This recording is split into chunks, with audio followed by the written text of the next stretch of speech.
and we find the best price for you, the consumer, regardless of whether you have insurance. We just try to make it simple for people. We try to bring rational thought back to an irrational industry. And it's been such a pleasure to help Americans save over $25 billion.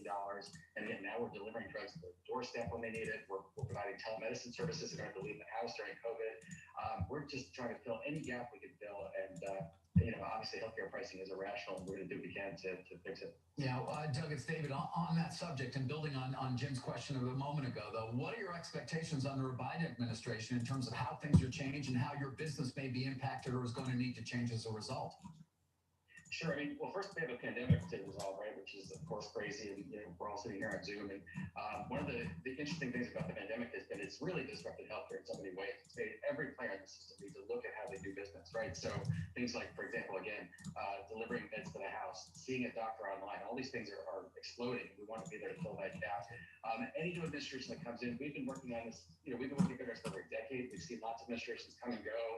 Obamacare is here or it's not. We're here to work with whatever administration to make sure that we find Americans the solutions they need. And, there's always going to be gaps, and we're going to fill them. Okay, so Doug, people looking at the stock and saying, well, if this guy's at a loss, I know I said that you guys are profitable. I think you have to explain.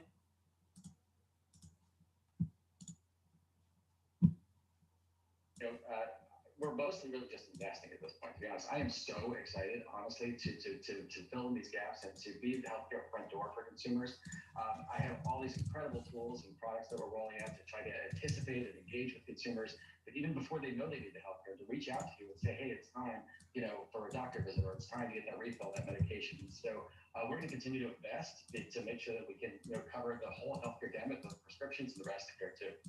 All right, excellent. Doug Hirsch, congratulations on your coming public. You've been with us since the beginning when you were a disruptor. I urge people to look at our disruptor list because you might be able to find people like Doug and follow along and maybe even also save yourself a lot of money as I did. Doug, thank you so much for coming on Smoke on the Street. Call back to you. All right, Jim. Thanks. In the meantime, you see the Dow lower this morning. Monday's intraday low, by the way, was 29,130.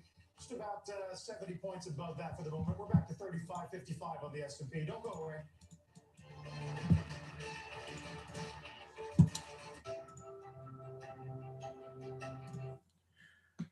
All right, guys.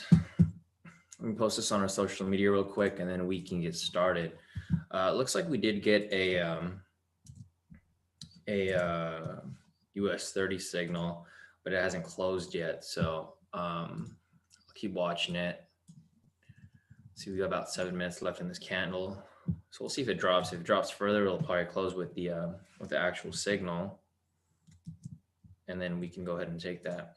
But let me go ahead and post this on our social media real quick, just to make sure everyone has access to the link, and then we can get started, guys.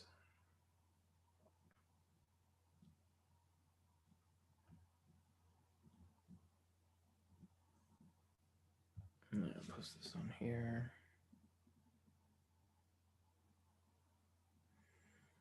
Oops, wrong page.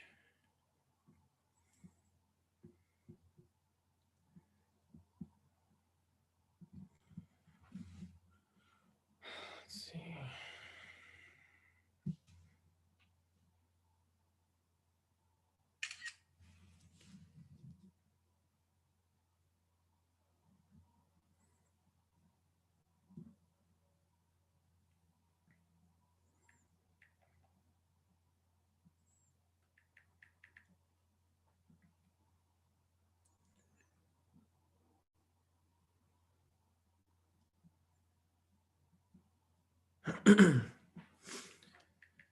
Swipe up.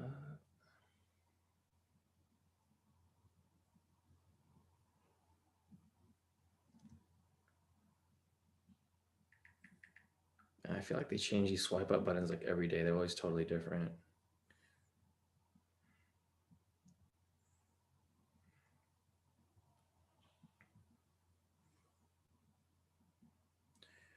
All right, so I think I got this on the social media. Let me see if go to my window real quick. It's kind of stuffy in here.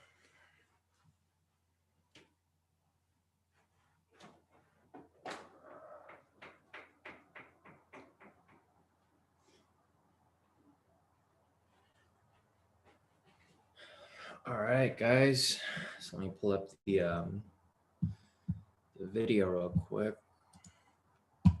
Hey, Greg, how's it going? Hey, Spencer, Kenny, David's here. Skip work today. Hey, Ed, morning. Matt, morning. Spring, morning, everybody. So, guys, this morning there's a lot of news. I'm pretty sure you guys saw from the post that I made earlier. Basically the Treasury for Europe, UK, and the US are speaking this morning in about an hour or two. So that's probably going to affect the markets. We'll probably still trade US 30 because I found that US 30 still works very well, even throughout news, because generally, since we have the momentum, it seems like usually the market follows through with the direction that we're already going. So we'll probably still call the US 30 call, but for the Forex pairs, we're probably going to hold off on that because as you guys are aware, it was moving pretty crazy during London session. Thankfully our CAD JPY hit full TP2 right here for 27 pips. It's about to hit full TP. It looks like how many pips is it from? Yeah, like under 20 pips, 18 pips to full TP. So that's looking good. But we will continue to monitor them just to see if there's any, entries or any directions that become more apparent during the news events today. But yeah, guys, so let's see. Hey, morning, Peter. Morning, Radomir. Morning, everybody. What's today? Today's Thursday, guys. This week flew by. We've had nothing but great trades this entire week. So hopefully you guys capitalize on those trades. I know my Forex account did. My Forex account was like at 4,000. It was a small amount because this is just my account that I like to play around with. And it's grown over like 1,200 in a few days. And this is what I consider a small account because I'm trading on Forex.com. So it does require more capital for me to trade on there. So it was hard for me to grow this, but it grew in about a week. So if I keep continuing doing this, it'll just keep compounding over time. So I'll just keep US 30 open right here. I'll also be flipping between CNBC to see if they say anything, because if they might give some hints before the Treasury speaks. They might say that the news might be bad, news might be good, and then that will dictate the direction of US 30, whether it's going to move up or move down. It looks like it's going to be bearish today. So we'll see what happens here. David, that back test that we were talking about yesterday, it doesn't look like it played out so well last night. Actually, let's see. So this one right here. So technically the trades are still technically running. So for following the trade from yesterday, still technically running. It would have hit almost full TP right there. But like I said, it's still technically running. Looks like the London one would have taken an L though. Yeah. Well, it was some weird movements last night. So it looks like it spiked up and it spiked back down, then spiked back up. It's kind of all over the place. But we'll keep an eye on this to see what's going on. Hey, Aden, morning. Morning from the US all the way to the Bahamas. We got everyone in this room today.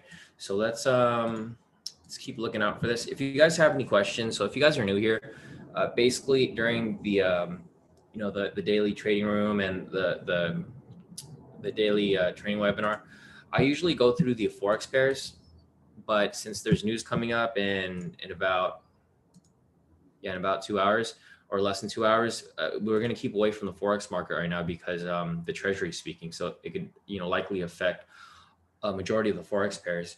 However, we're still going to be looking at US 30. So if you guys have any questions or you guys want me to analyze anything, like something that you have active right now or something that you've been looking at, feel free to put it in the chat and then I can analyze it for you to see if your analysis lines up with mine. like I've always mentioned before, there's no right or wrong strategy. Your strategy is basically what you use. So, if it fits your criteria and it's profitable, then it's a good strategy.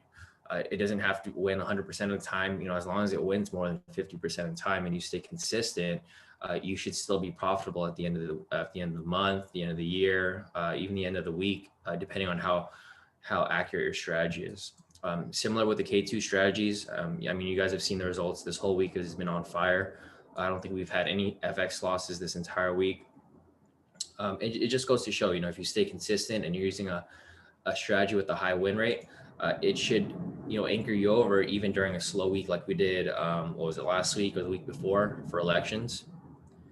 So let's, all right, cool. Super Sam wants us to take a look at NASDAQ. So let's take a look at that real quick. Let me pull up CNBC real quick to see if there's any updates. Plus, hospitals are nearing capacity. Looks like everything is down right now, guys. Looks like S&P is down 0.44%. The NASDAQ's actually up 15% right now. But let's go ahead and take a look at the charts. So basically, NASDAQ was dropping this week because of the good COVID news on Monday, or not on Monday, but just throughout after the election, the good COVID news caused a lot of people to pull out of these tech companies because a lot of people thought that they were going to go back to normal life and all that. But then it did recover on let me pull back. Phone. So sorry, I'm looking at my messages. It looks like, yeah, on the 10th, it came down on the 10th, which was, I'm assuming, yeah, so the 8th was Sunday, this was Monday. So basically from Sunday until the 10th, 2 days ago, it was just dropping like crazy. And then obviously, once it drops this much, people decide to buy the dip. So they bought the dip and then it brought it back up. So just looking at the NASDAQ right now, let me pull up the zones just to see, where these zones are at.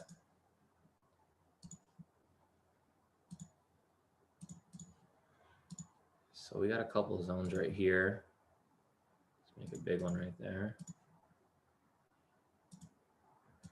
And these are on the 10 minutes. So, I might have to go on the higher time frame for this. Actually, let me just do that, guys, because there's no point in me mapping it out on the 10 minutes. It's going to be too choppy.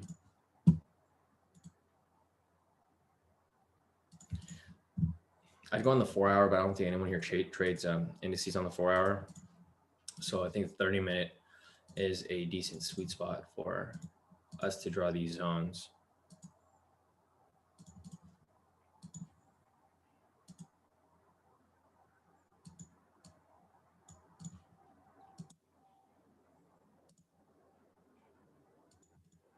So got these drawn up right here.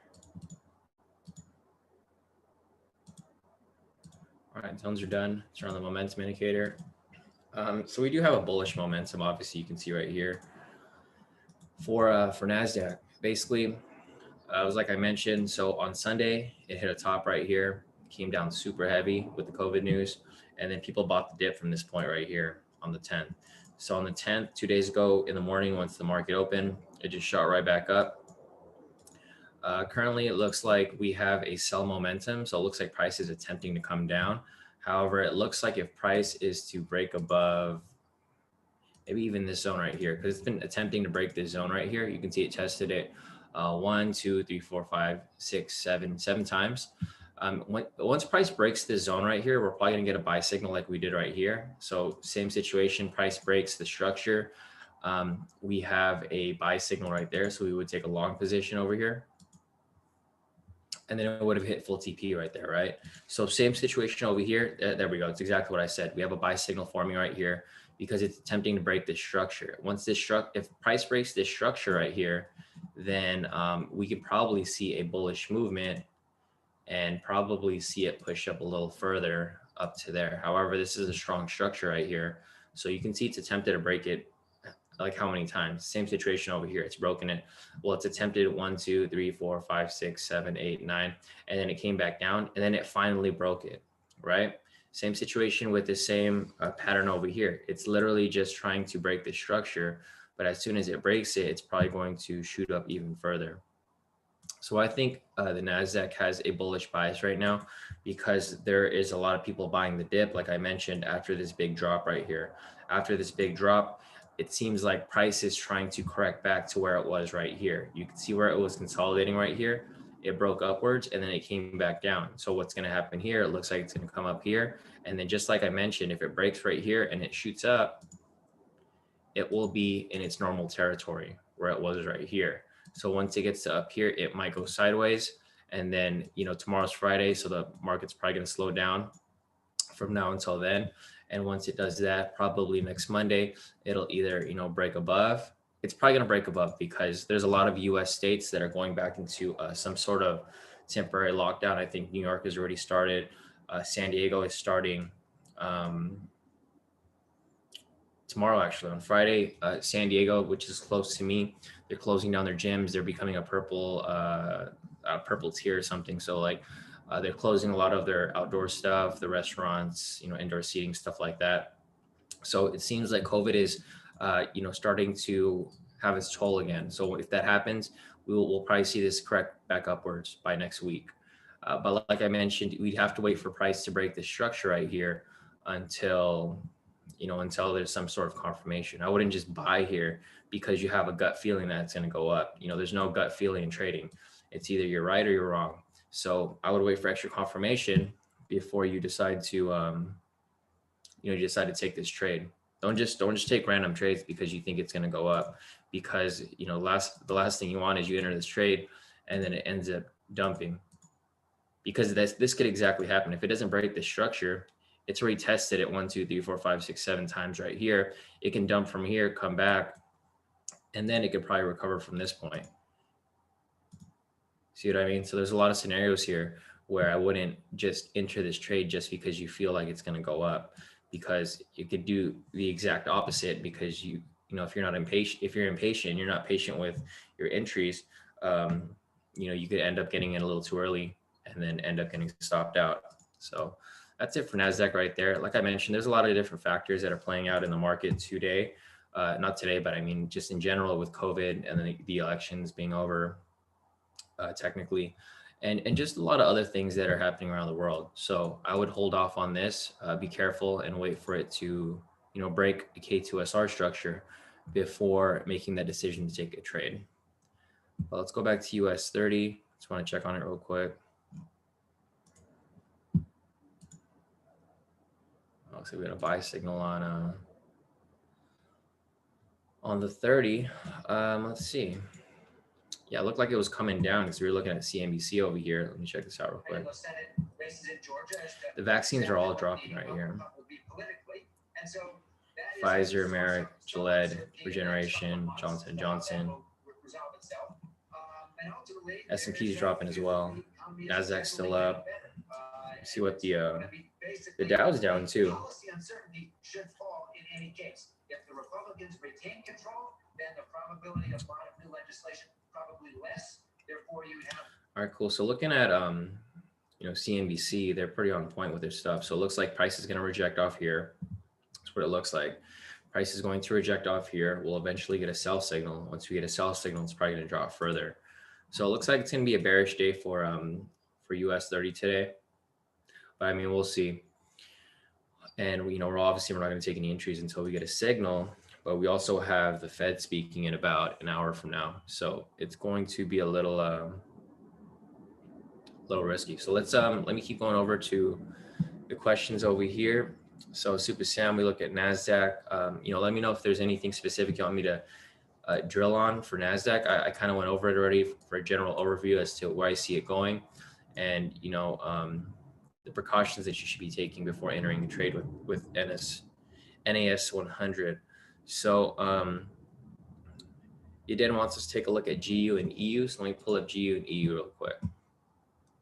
So EU is one that I was looking at earlier. I was thinking about taking this trade and calling it. However, I didn't because it just didn't look like it was ready to be called, because it looks like the US pairs are kind of moving irregular right now, prior to the Fed speaking in about an hour, because the Fed's going to affect the US dollar regardless. you know, whether they have a plan for COVID or they say that the numbers are up, numbers are down, it could highly affect the market. So let me check this real quick.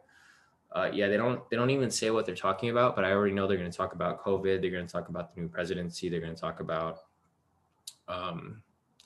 stimulus. That's going to be one of the big things. Stimulus. They always talk about stimulus at the same time every month when the Fed speaks. So we will we'll see how that plays out.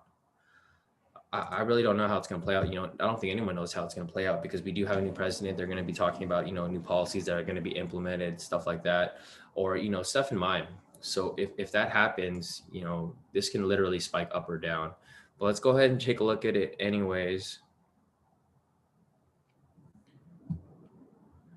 So let me go to, I'll start with EU because it's up here. So we'll start with EU first.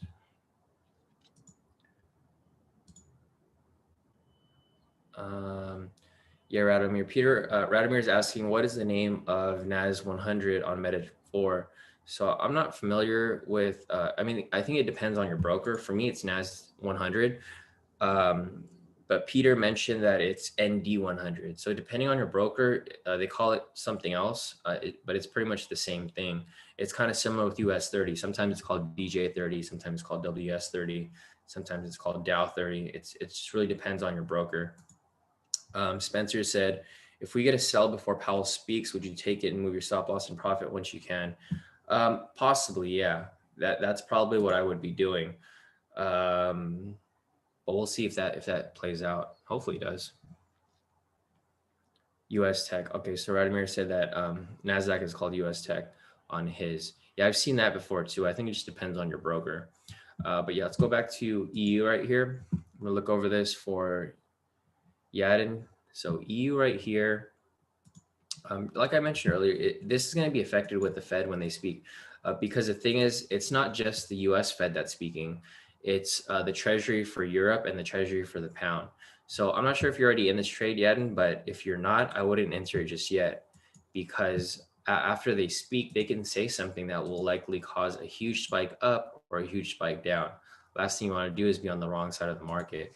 So just looking at EU right here, we do have a buy momentum confirmed in this direction. However, price is too close to the zone right here. You can see it's like less than 20 pips. And the problem with that is if you enter this trade, you know, it's exactly what happened here. If you enter this trade, it could likely reject at some point before it reaches, you know, the zone, or if it breaks above it. I would have to wait for price to push up and break above this zone before I take, you know, any buys right there.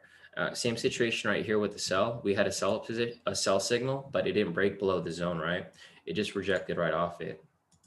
So in order for me to take that sell, price would have had to close below this zone right here so that I can pretty much ride this to the next zone, and then vice versa to the next zone if it ends up pushing even further. But currently, EU is stuck within this zone right here. So unless this is a bullish candle, well, even if it's a bullish candle, I would still wait for it to close above this next zone, because like I mentioned, there's not enough space between this zone and here for you to make a profit, because the spread for Euro is about, for Euro USD is about a pip. So you'd have to pay the spread both ways, you know, possibly 2 to 4 pips to get in and out of this trade. You subtract it from, you know, the profit potential here. It's only 9 pips. You know, I'm not going to risk getting stopped out to make 9 pips on Euro USD, especially right before the Treasury speaks. So I would hold off on EU right here, but just looking at EU, it's pretty much in a big consolidation right here. I mean, I don't know if you guys would consider this a consolidation, but it's literally just going back between these two zones. So it rejected from this zone, came down to this zone, rejected off this zone, came up to this zone, rejected off this zone, came down to this zone, and then vice versa. It just keeps doing the same thing over and over again. So if it continues to do what it's doing, you know, odds are it's probably going to keep pushing down to retest the zone again, unless, you know, it's done consolidating within this area and it's ready to break out.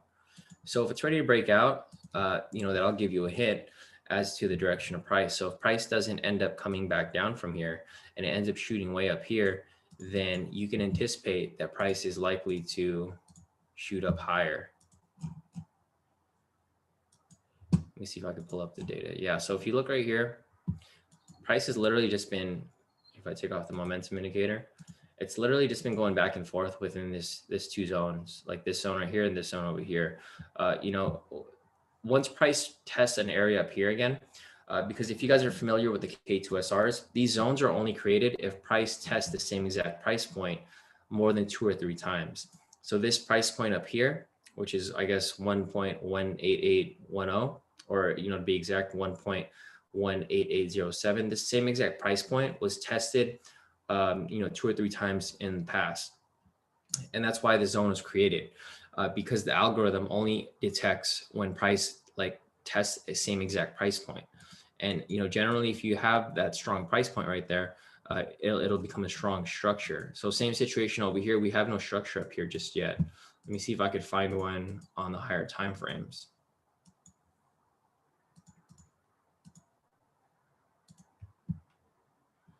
Okay, so there's a new structure that was created right here during this week. It looks like this price was tested sometime recently. Go back to the 4-hour, the K2SR. So yeah, even if price was to break this area right here, it would still have to break way past here. So until it breaks past there, there probably won't be a strong bullish move yet, because what could happen is even if price, you know, breaks up here, it could just reject right back. Or even if it pushes up a little further, it'll still reject back down. So I think EU is a risky pair. I wouldn't trade it right now until after the Treasury speaks and they give, you know, some sort of update with regard to, you know, however it'll be moving, you know, following new COVID updates, especially here in the US. So yeah, I would stay away from EU right now until, at least until it breaks above this zone right here, or until it, you know, drops back down to like maybe down here, or even down here would be best, so that you can ride this down for a profit to the next zone, basically. Because once price breaks that point, it'll probably push down further and test this zone down here. But there's a ton of scenarios that are available for EU right now. Like I mentioned, it can go up and break above here and shoot up, or it could break down here and shoot down here. So I don't really like when there's too many scenarios, because there's so much room for a mistake there. You know, there's room for error, because you can analyze it to go bullish, but then it could go south. You can analyze it to go bearish, and then it'll go north. Let's check the sentiment to see what it looks like. Let's see where everyone's trading right now. Your USD IG sentiment,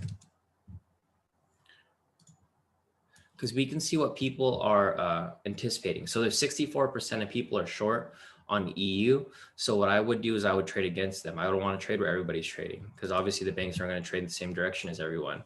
So right here, that's why I was anticipating that bullish move. Like I said earlier in the beginning, I was anticipating it to shoot up. And, you know, my thought process on that is probably correct, because 64% of people are short. You know, the banks aren't going to push price down because there's more people that are down. They want to go against them. So if 60% or 64% of people are short, they're probably going to spike people up, because if people are short right now, see what happened here was people probably entered from right here, right? This is my guess, because if you're looking at the market from this perspective, let me just rewind. It looks like it's going to come down, right? Because I'm assuming that's where people started to sell, because people anticipated this as a rejection. So it's rejection right here, rejection right here. It's strong rejection off a strong resistance. So after this rejection, people thought it was going to come down, come up, come down. And then I'm sure a lot of people anticipated it to come down further, right? Because what happened here? They looked at this pattern right here and they were like, okay, it's probably going to come down further. However, since the majority of people are short, you know, the banks did the opposite. So people entered short right here. And then what the banks did is that they shot price back up to stop people out, or to attempt to stop people out.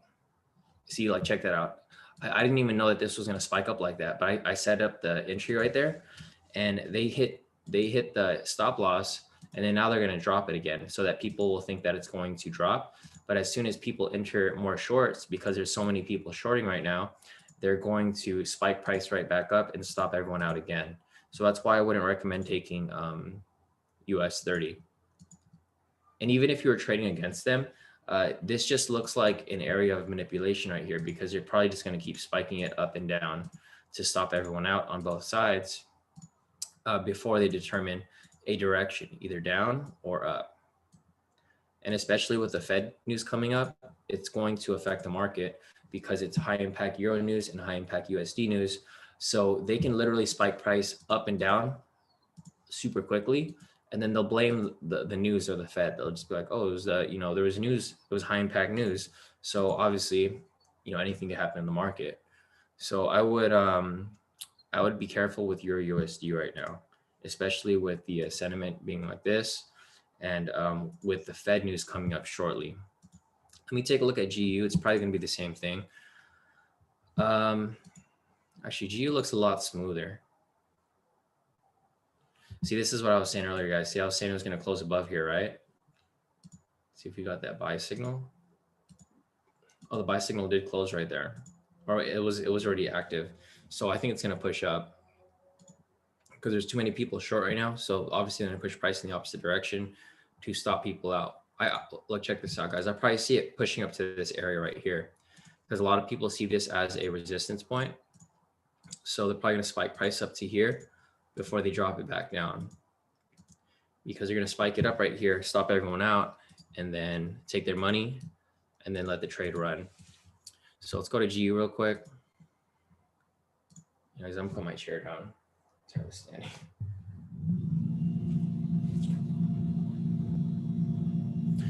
All right, I'm putting my standing desk down real quick. All right, guys, so looking at GU right here.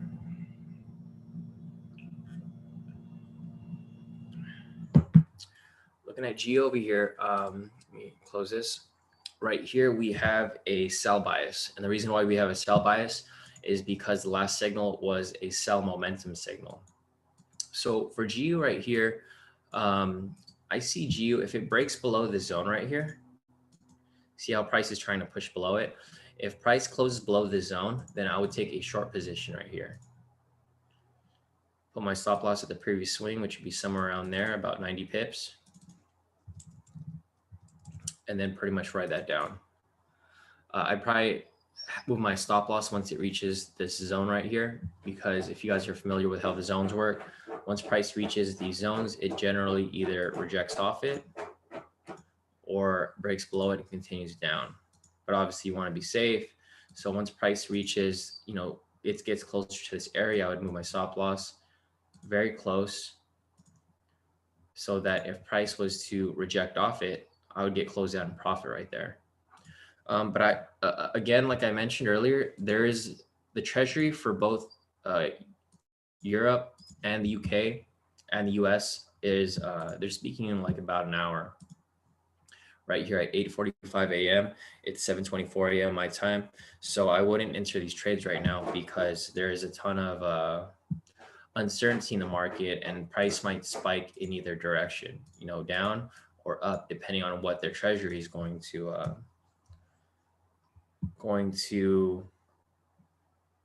discuss during that announcement. So I would I'd be careful with GU, but I do have a sell bias right here. And if I was to enter this trade, I'd wait for it to close below. And the good thing about this is the next 4-hour candle closes in 2 hours.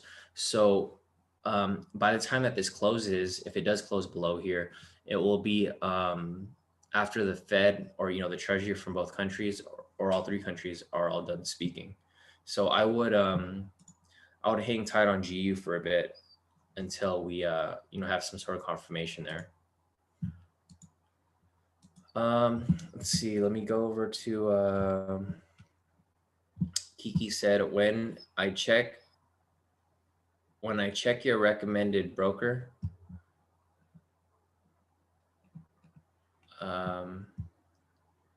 I think you're still typing, Kiki, are you? Because I don't think your message is complete. Kiki said, when I check your recommended broker. Let me see this right here. And US 30 is all over the place. So let's see, price broke here, 1,000 pips, still wouldn't have finished. So it looks like it might be temporarily bullish before it drops. I guess this will be a deciding factor right here, whether price closes below this structure right here, or if it continues back up. So it looks like it's trying to it's rejecting off it. So if it rejects off, it's probably going to push up a little further before before you know anything happens. Man, I hate these little scammers that scam me.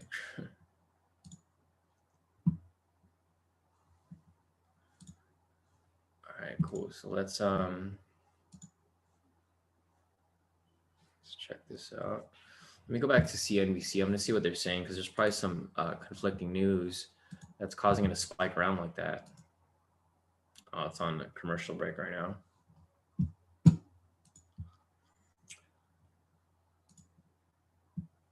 Let's see. I was trying to figure out what's like causing these spikes, because these are some pretty big spikes on the 10-minute chart. It's spiking like about 1,000 pips, but in both directions. So you know, it kind of scares us a little bit when you see that, because it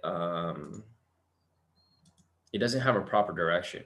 Because generally the way that the market normally works is it'll you know, as soon as the market opens, so like right here, this is like US session, right? Generally for the US session, it'll like go one direction when the market opens, and then it'll continue back in the opposite direction. Or even like right here, like immediately on open. So immediately on open, price will, you know, go in one direction because you get this momentum swing from the orders from last night. And then right after that, it corrects back up. So this is something that we would have taken, you know, a buy position right here to ride this up in this, ride this up from right here. I think this is the one that we took yesterday. And that's kind of what I was anticipating over here. But I mean, it's kind of doing what we just said. So basically the market opened and then it pushed up from right here. And then now it's correcting back downwards for that sell that we were talking about earlier.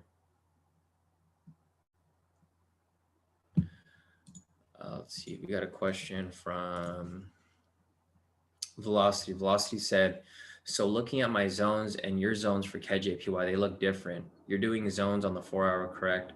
And scale to a higher time frame if it breaks all zones on the 4-hour. Yeah, that's correct, Velocity. So let me pull up KJPY. I'm going to see what you mean by that. So these are my zones right here. Let me turn on the K2SR indicator.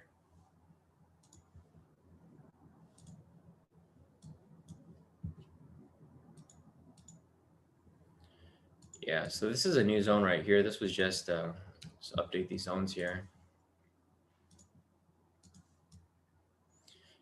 Because all of these zones were from Monday during the chart analysis. There's another zone right here. I don't think, so this was probably on the 8-hour. Let me see. Yeah, I think that zone is probably from the 8-hour. So it's not on the 4-hour anymore, so I could probably take that one off. This one's not there anymore. Let's see. Yeah, everything else looks, let me take this one off too, because as price moves during the week, you know, new zones appear and some zones disappear because price is away from that specific area. So Velocity, check out my chart right now, see if they match up with yours, because these are the more current zones up to this date. Generally, I like to keep the zones the same all week, but if they do change because of a big movement like this, then, you know, obviously I will make my adjustments. We have a signal right here for US 30. Let's pull it up and see how this is going. It's a sell signal, but it's invalid. So we'll have to wait. It's about 9 minutes for the candle close. And me personally, I don't really mind if it closes above or it closes below. Because it can literally go in either direction. Kenny said, yeah, I was having the same issue last night when I was trying to mark up my chart. Yeah, usually I update the zones as we go along, but normally this doesn't happen. Like on Monday, this huge spike up. If this spike up didn't happen, it wouldn't have created this new zone up here, or any of these random zones. It probably would have stayed the same all throughout the week, especially if it's a slow week. But we do like it when it's volatile. So this is actually a good thing that it moved this way. Let's see. So we had that signal for US 30, but it closed. So we are now waiting for the next one.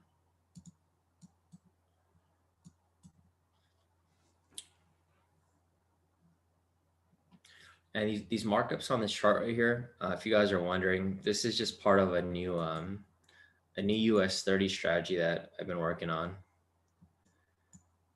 Me and David over here, the scientist. I don't know if David's still in here. He's probably at work. But yeah, all these lines right here are from this new strategy that I've been working on, the K2 indicators, which works super well. This is just it's an update to the original one that I was talking about that I've been working on.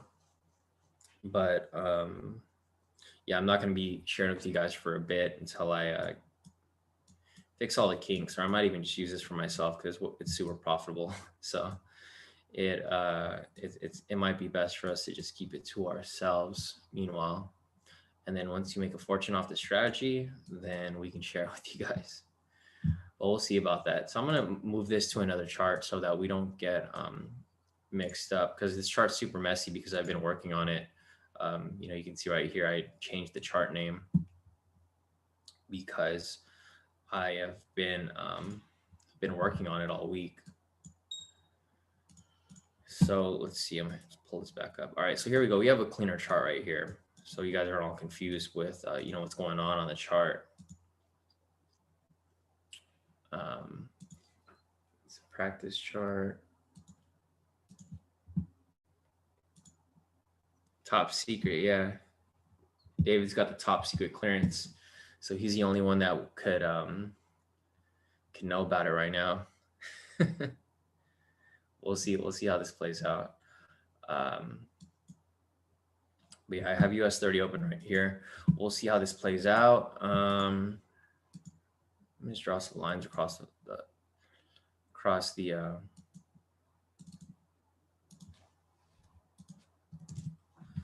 board right here, just so we can have some sort of price points just to look out for when we enter this trade.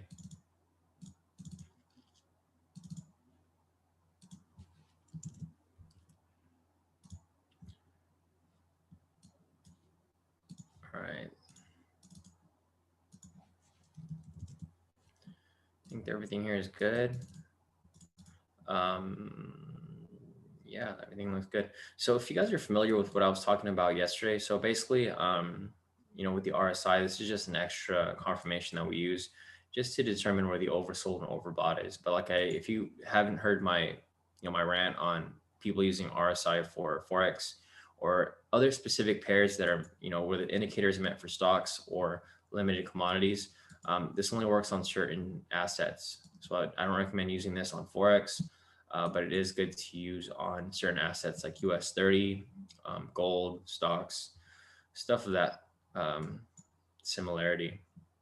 But I mean, it's a pretty cool find that I noticed yesterday, where if it goes into the oversold and it's followed by a K2 buy signal, it usually pushes to the next structure like it did up here. Same situation right here. It was oversold. We had a buy signal, and then it pushed up a bit. But that's just an extra confirmation. So I don't necessarily depend on this. I just want to make sure that I'm not buying something or selling something that's either overbought or oversold, because that will provide for possibility of a rejection and reversal.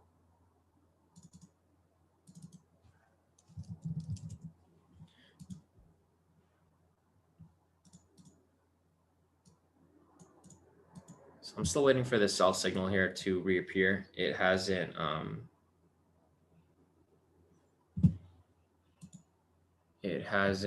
closed yet.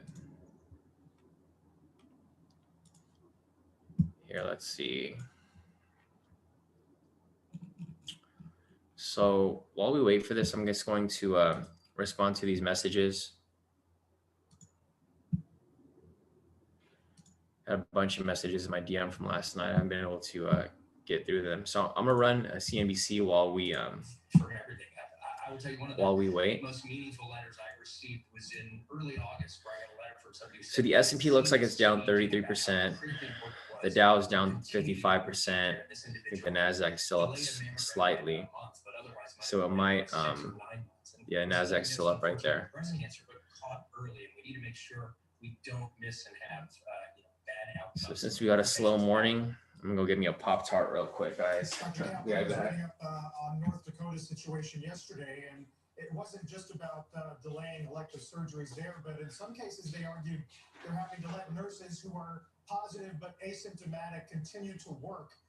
Is that a common practice in areas where this problem is especially acute? So we have not reached to that level of desperate measures yet.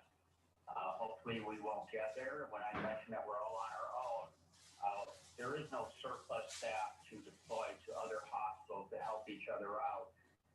So we're trying to equal the load. We're all trying to keep patients local. And right now we are very diligent in screening our employees who are symptomatic and trying to limit quarantine by looking at people who are asymptomatic and test negative to bring them back to work.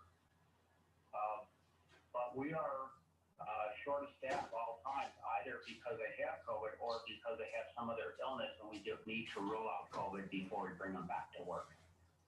Dr. Kaplan, what is All right, guys, I'm back. Let's see what we got here. Would you say that So people are let me able go back get a to test this. if they want one, and are they getting results in an ample amount of time to ensure that they are Radomir, sorry, I'm whether they're gonna positive or negative?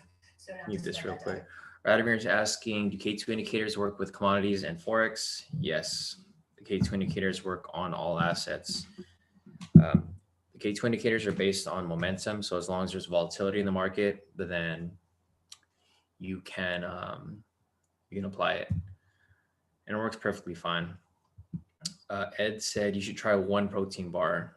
Yeah, no, I've had those before. They're pretty good, but today I'm splurging on some Pop-Tarts. So let me turn this back on. And then let me get to some of the messages on Telegram, because I have a ton of messages right here that I need to get to. And then meanwhile, I'll get back to you guys soon. Well, let's just keep taking a look at US 30. Actually, I'm pull up US 30 real quick. Yeah, so no sell signal there. Be patient for this. Implications not just for hospitals and healthcare, but for the rental market and real estate. Robert Frank has a report card on that. Good morning, Robert. Good morning, Carl. Well, after more than a year of declines, new rentals in Manhattan actually increased in October by 33%. Now, of course, 1 month does not mark a turnaround, but brokers say the low prices are finally luring young renters back into the city. Rental prices falling by 19%. That is a record drop, and landlords are now offering 2 months free rent as an incentive. Now, the average rent paid, including discounts, now $2,900 a month. Rentals account for more than 2/3 of Manhattan real estate, so it's super important. But there was also good news on the sales side as well. Sales contracts between November 1st and November 11th, so that included some of that vaccine news and the election. Those increased by 21%. That marked the first year-over-year increase in sales since the pandemic. Now, we've got a long climb back here, guys. There were 16,000 unrented apartments in October. That is a record. And the vacancy rate in Manhattan, which normally hovers around 2%, is now over 6%. You add in the high unemployment, the budget deficits for the city and the state, and the looming tax hikes. And again, a lot of new buildings coming onto the market, adding to that oversupply.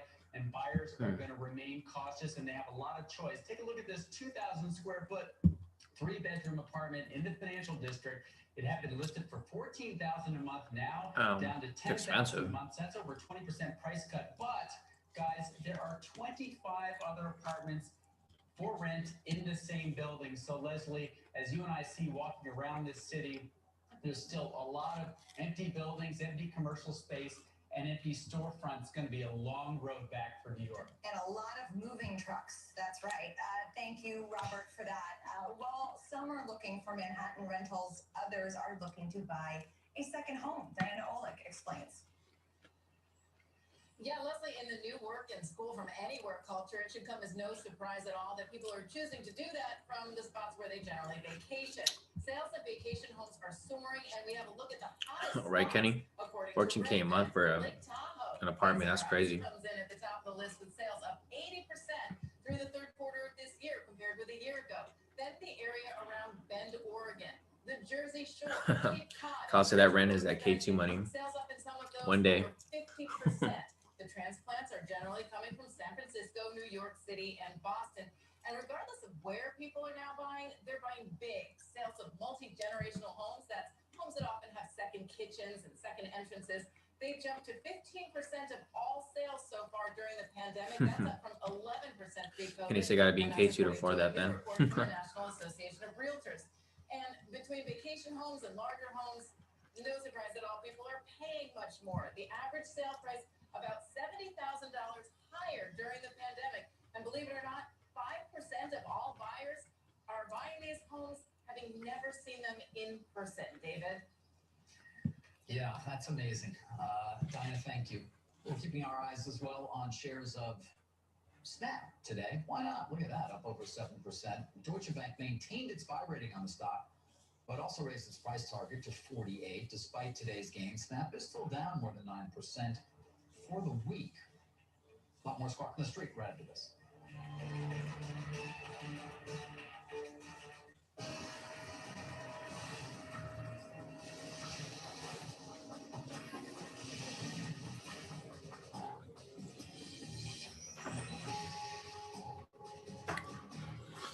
All right, let's take a break from CNBC. Looks like they're going to a commercial break. So let's take a look at the charts. So going back to US 30 and what we were waiting for, it's basically what I mentioned earlier. It's the market's just going back and forth. This morning, let me see if I could 6:30. Yeah, so ever since the market opened, it's just been going back and forth. And if you've been following CNBC with me, the Dow's still down 39%, or not 0.39%, and it's down 110 points. So this kind of reminds me of how the market was moving on. I think it was Tuesday. If you guys were in the live trading room with us, where this kind of happened, it was like price was going, it dropped first in the beginning, and then it shot back up, and then it dropped back down. It was literally just going back and forth, throughout the day. So let me see. Kyle said some people don't even pay that a year for rent. That's New York City for you, though. I know for sure. That's crazy, Kyle. I mean, me personally, I don't even think I'd want to live in New York City, to be honest, because it's just way too it's way too compact there, dude. And I don't like the cold weather, so I can't even live on the East Coast. Like, it's cold here for me, and it's only like 50 degrees here. For you guys over there, it gets to like 20 degrees, something less. Can't deal with that cold weather. I was talking to Sisuk. I don't have Sisuk's in here. But yeah, I could never imagine shoveling snow, guys. I think he lives in Boston, so he's like used to that weather, but I can't do that stuff. I'll stay here in California where it's nice and sunny every single day. Let's see what else we got. Okay, so we're still looking at US 30 right here. What we're doing is, so if you guys don't understand the K2 daily US 30 strategy, basically after 6:30, we're waiting for the first valid K2 signal to direct the direction of momentum. So once we have the direction of momentum, like one of these signals, we can pretty much write it to TP, like we could have done right here. Same situation right here. So it's after 6:30, and the previous signal was a buy signal. So the next signal's got to be a sell signal.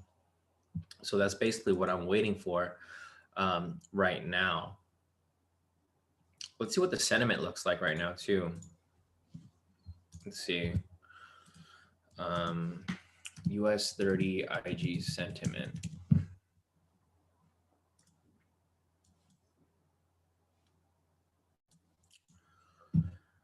All right, so looking at the sentiment right now, 62% of people are short on US 30, meaning, you know, more than half people are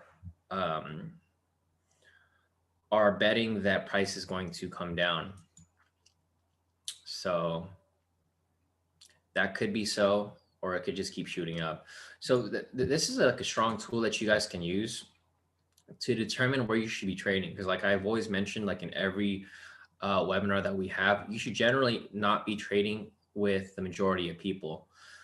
Because obviously if you're trading with the majority of people, the banks and institutions don't do that. They trade the opposite direction. So that's probably why this spike up happened right here. You see the spike up because so check this. I could already see why people were shorting US 30, because if I replay from this point right here, this is probably where people sold from. So looking at US 30 right here, you can see that, you know, if you don't have the K2 indicators, so if I turn all this off, you know, a normal trader would have anticipated this to come down, right? Because it's in a strong downtrend, obviously. So what happens is a lot of people enter short positions here because they think it's in a strong downtrend. You look at the IG sentiment over here, there's 62% of people short. So majority of people are looking at the same exact thing. They're looking at this as a downtrend. So people are entering shorts right here, right? So you enter a short position right here, but what happens?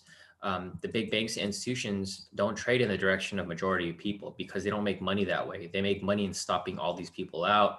So that, you know, everyone that's right here, like the 62% of people, they get stopped out of their positions, or a majority of them do, because their stop losses are too tight. And then they spike price in the opposite direction. So like say right here, this is where people probably put their stop losses, right? Let me just map this up for you. So the swings right here, right? Because price swings down, swings up. So what do most people do? They put their stop loss right here at the previous swing. This is what everyone does. That's why you can't trade like everyone else, or you'll just, you know, you'll get stopped out every single time. So this is what people do. They put their stop loss right there, right? And then what happens? Spikes right up and stops them out. Same, or, you know, this might not even be their stop. Their stop might be up here because they want to have it a little higher. So even if your stop was higher, you still get stopped out regardless. So this is like something that that you guys have to look out for. I think the sentiment is something that's trading something like US 30, because you know, you don't want to be caught on the wrong side of the market. You don't want to be trading where everybody else is trading, or you're going to get screwed. So, you know, that's a quick explanation as to how you can implement the where people are trading. Let's see, Kyle said, let's see, Peter said Florida or New York. Yeah, I probably would choose that too, because it's just, I can't do cold weather. I'd probably rather do humid weather than cold weather for sure. Kyle said it's like 55 right now. Oh, it's 55 on the East Coast. Damn, how's it colder out here? That's crazy. Actually, no, because Sisu told me it was like sunny there early in the week, and it was like raining here. So I was like, dang, that's crazy. Let's see, Spencer said you only have to shovel if you own for most of the part. And when I was a renter, I barely shoveled snow. Good to hear, Spencer. Yeah, if I was out there, I feel like there's a lot of maintenance that has to do with like property out there, because you guys actually have seasons. You know, here in California, it's just sunny every day. It rains probably like maybe a few times a year, and it's only during the, you know, the fall and the winter most of the time, sometimes in the spring. So we don't really have to deal with you know, crazy weather.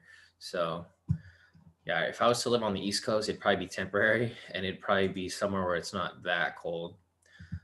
Kyle said, Shawn, what site is that you just got the info from? So it's from IG. Basically what you need to do is just Google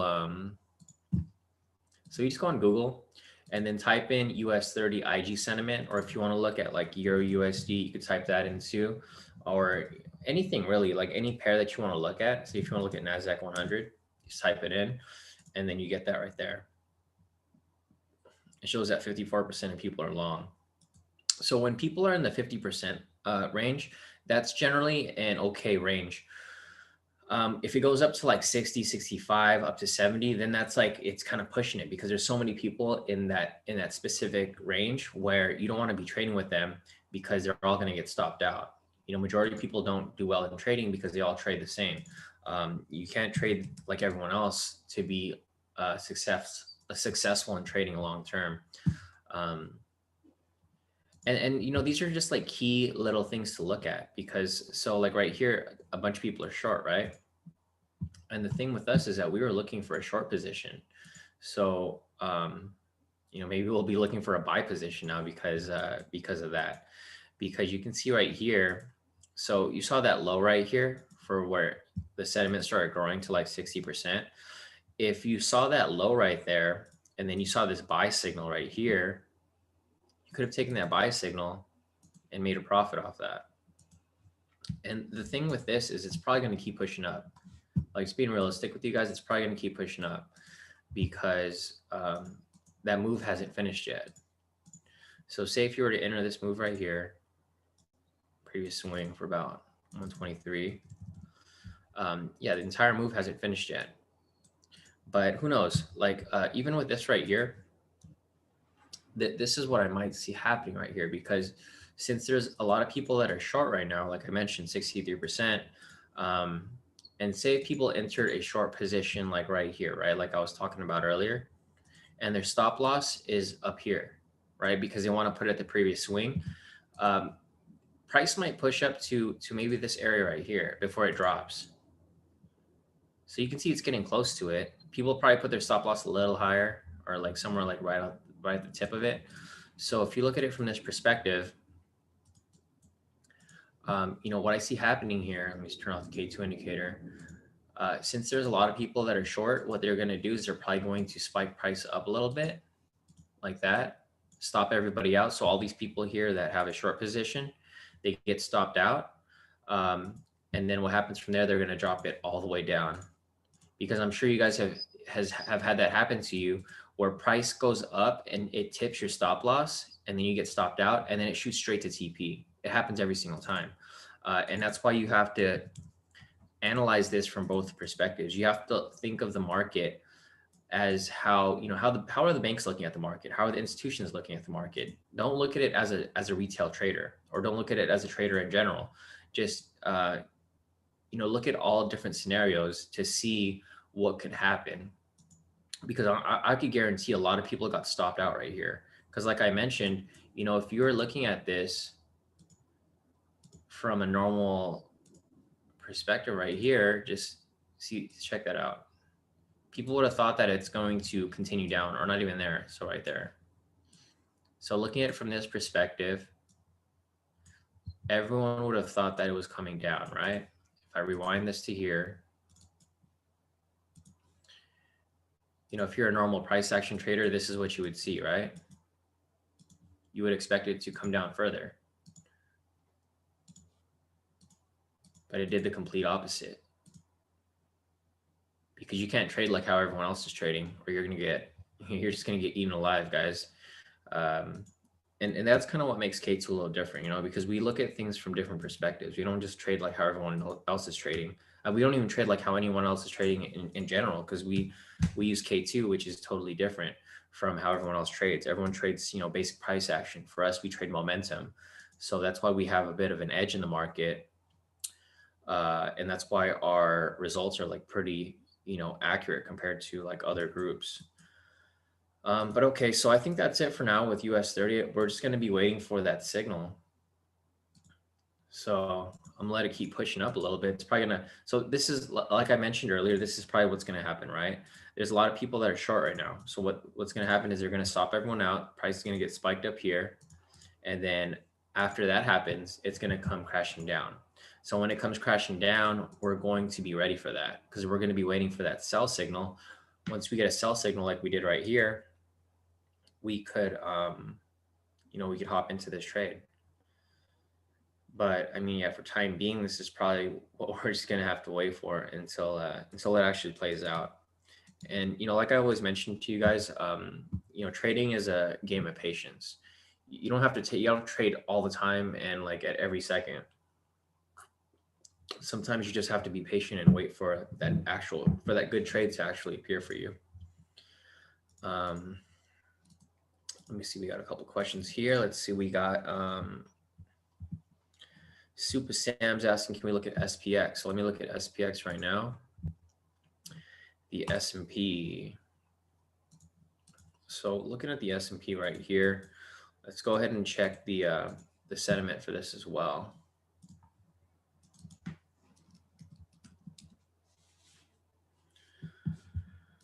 All right, S&P, it looks like there's 51% of people are short.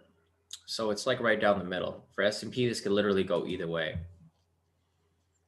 The majority of people are short, but it's not really by very much. It's only 51% right now. So this could literally go in either direction. Take this off right here. I'm gonna go and draw some zones on the chart on the 30-minute. So it looks like the SPX was actually kind of consolidating for the most part. But let's draw these zones so that we can identify these rejection points.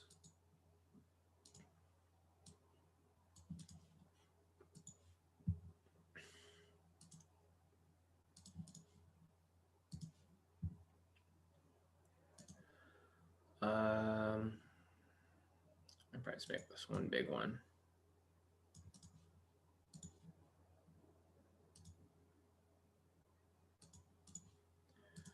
All right, so I got the rejection points lined up. It looks like it's just been consolidating a lot. So that's kind of why all the zones are so close.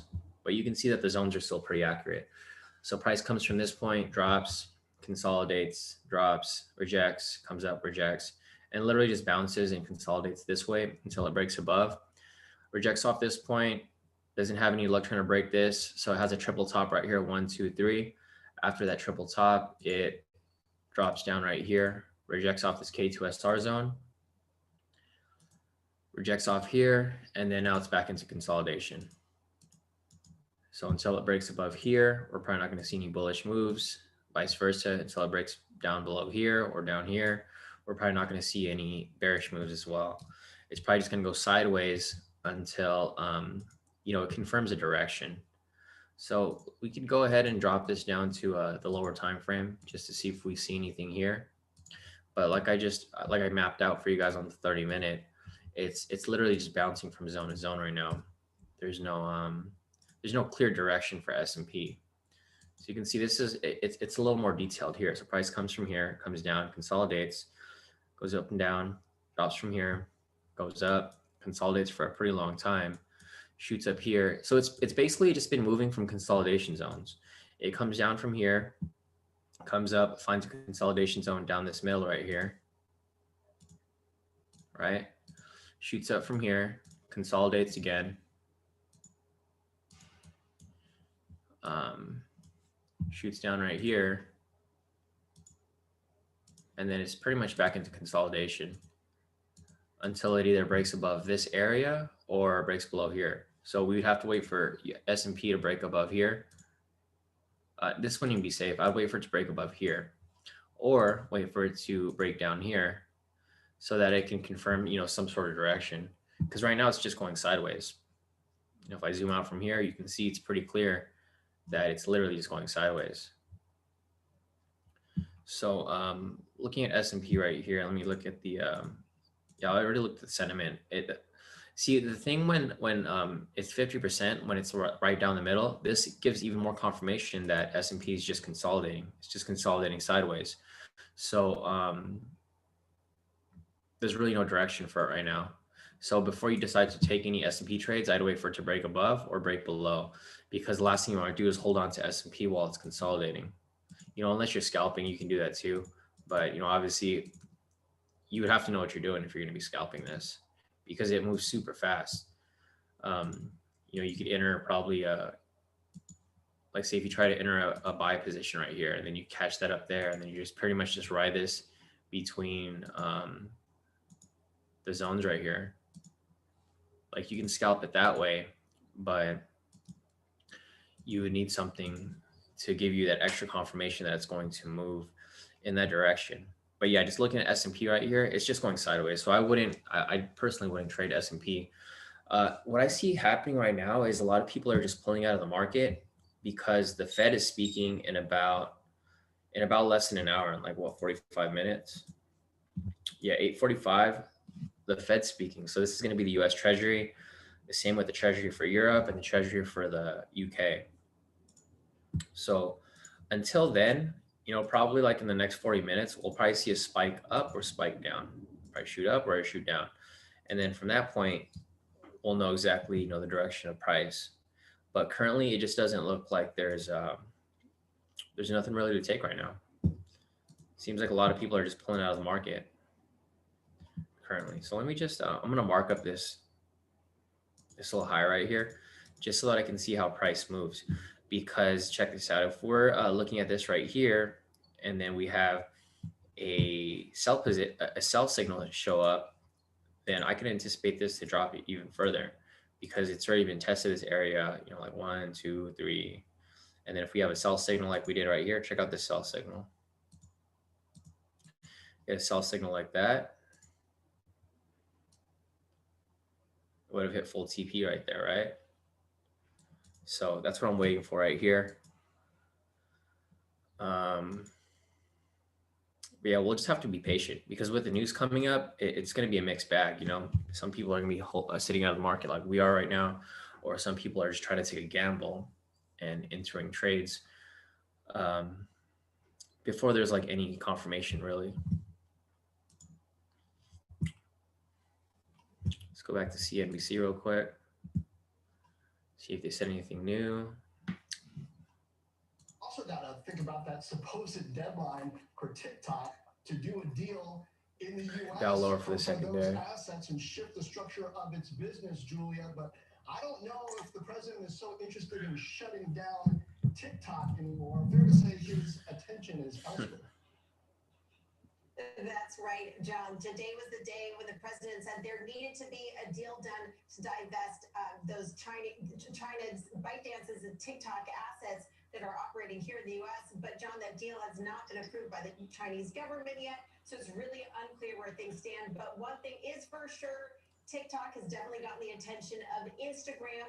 That TikTok lookalike feature, Reels, is a key part of Instagram's redesign. They're putting it front and center on that homepage now of Instagram. And speaking of social media, John, I just have to highlight Snap shares. Those shares surging today on a price target increase from Deutsche Bank. Snap now up nearly 8%, John. All right. Snapchat's Let's stick with tech stocks and talk best picks to close out the year. Andrew Silverman of RBC Capital joins us now, along with Mark Schmuller of Bernstein. Amy, when you look at what's happening at the end of this year, there's some major launches of consumer devices. I can't help but pay attention to the consoles, especially today. What do you think is the pandemic effect here? Because people can't go out to movies. Should investors be paying attention to certain kinds of tech hardware makers, maybe certain types of software makers? This is some information for you guys trading the NASDAQ. They're going to be talking about some tech companies. And, you know, frankly, if we had looked Monday, it honestly seemed like the end of the world for all of tech and momentum.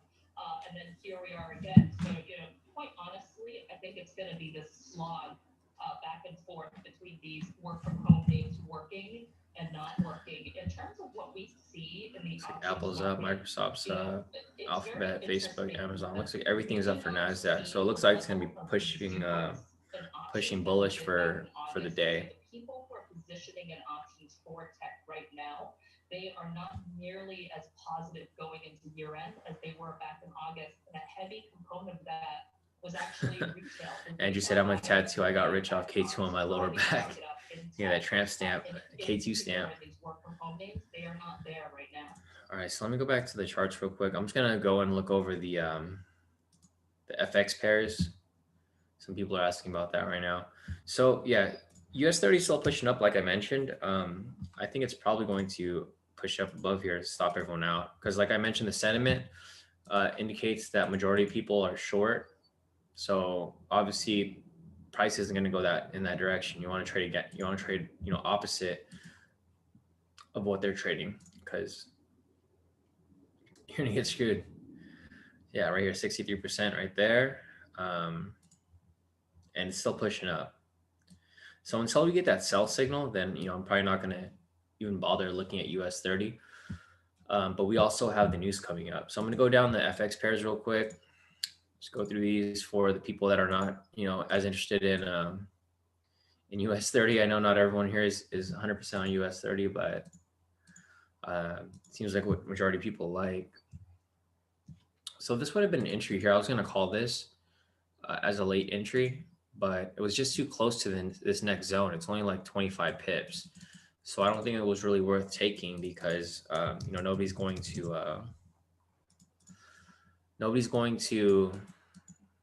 get in and out of this trade, especially with the spread at like 2-3 pips. Odd CHF, this is one that I wanted to call a sell, but it didn't close below the zone. So until it closes below the zone, then we take a short right there. So maybe after this next candle close, we can have an entry for odd CHF. Odd JPY, same situation here, but it's getting close to the zone. So if it does get close to this zone, it can reject right off. But it's definitely something that I was looking at. That's why I have the highlighter right here on the previous candle close. Take that off. Odd NZD, nothing there. We hit a nice full TP on that the other day.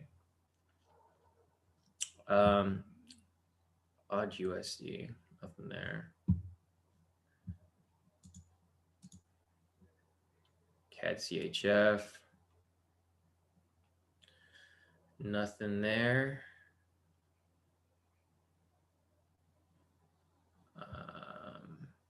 Actually, this would have been a nice sell.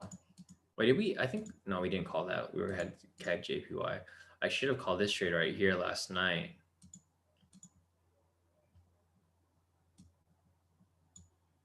Yeah, because this would have hit TP already to some extent.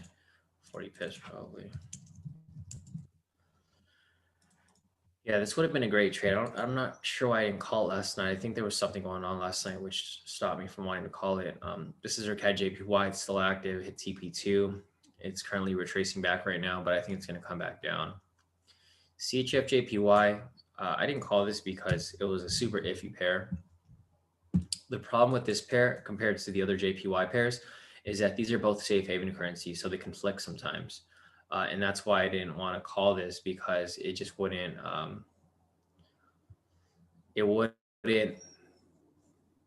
Kiki's asking, Shawn, which broker do you use? I use Forex.com for Forex, and then I use FTMO for my US30 trades. Let's see, Euro Odd over here. And then I use Hugo's Way for my personal US30 trades, but I don't ever recommend offshore brokers. So I don't recommend it, but I do use them. And there's a lot of trades here that I missed out on. Like I had this marked up from yesterday, Euro CAD, because I wanted to call this trade right here in the morning, but I was asleep. But it would have been a decent trade because it went up to that next zone, just like, how we normally reach for. 40 pips, this would have hit full TP right there. And if only I could stay up 24 hours, it would have been great. So that would have been a good trade right there for Euro CAD. Euro CHF right here. It's one of our trades that we have. This one's been spiking around all over the place. I gave this one a tight stop loss because I didn't want to risk it with how price was moving. Super Sam, I don't trade NASDAQ, so I'm not going to send any NASDAQ signals. If you want to trade NASDAQ, just learn the K2 strategies and apply it yourself. But I personally don't trade NASDAQ, so I'm not going to be calling any NASDAQ signals for you guys. I only call signals for stuff that I personally trade because that's the stuff that I'm good at. And like one thing that a lot of people need to realize is that you don't have to be good at everything. you just find what you're good at. Like I'm good with Forex and I'm good with US 30. Those are the two I'm good at. And that's why those are the only ones I trade. A lot of people want to trade everything. They want to trade Forex. They want to trade NASDAQ, S&P, the Aussie, the US 30, oil, Bitcoin. And you know what happens to all those people? They all suck at trading because they don't master anything. They just try to be good at everything and they end up failing at literally everything. So what I recommend is if you want to trade NASDAQ, they just master NASDAQ, you know, focus on NASDAQ because it moves differently compared to US 30 and S&P and the Aussie and the DAX and all that stuff. You know, some people want to be, they want to be good at everything, but in reality, it's not, it's possible, but most of the time it doesn't usually play out that way. And that's why I focus on what I'm good at. And that's why our results are so, you know, accurate and they're always pretty consistent because I focus on what I'm good at.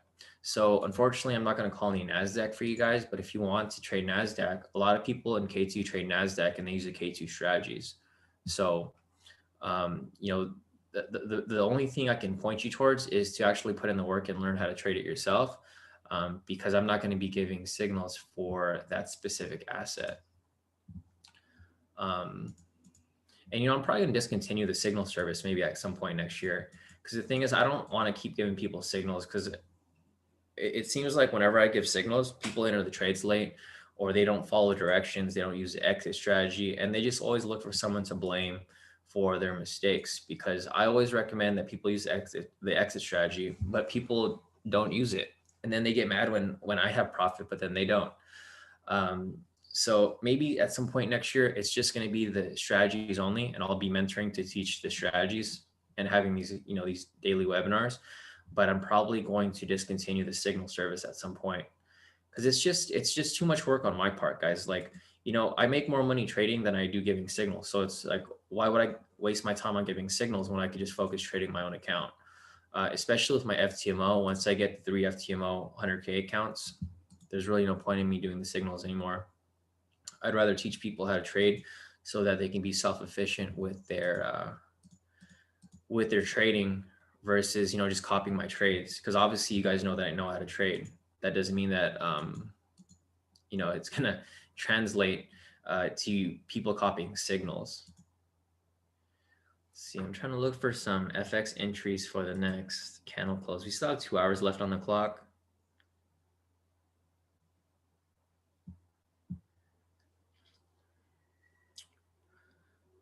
Mayank said, probably now I can enter on retrace. Mayank, which pair are you talking about?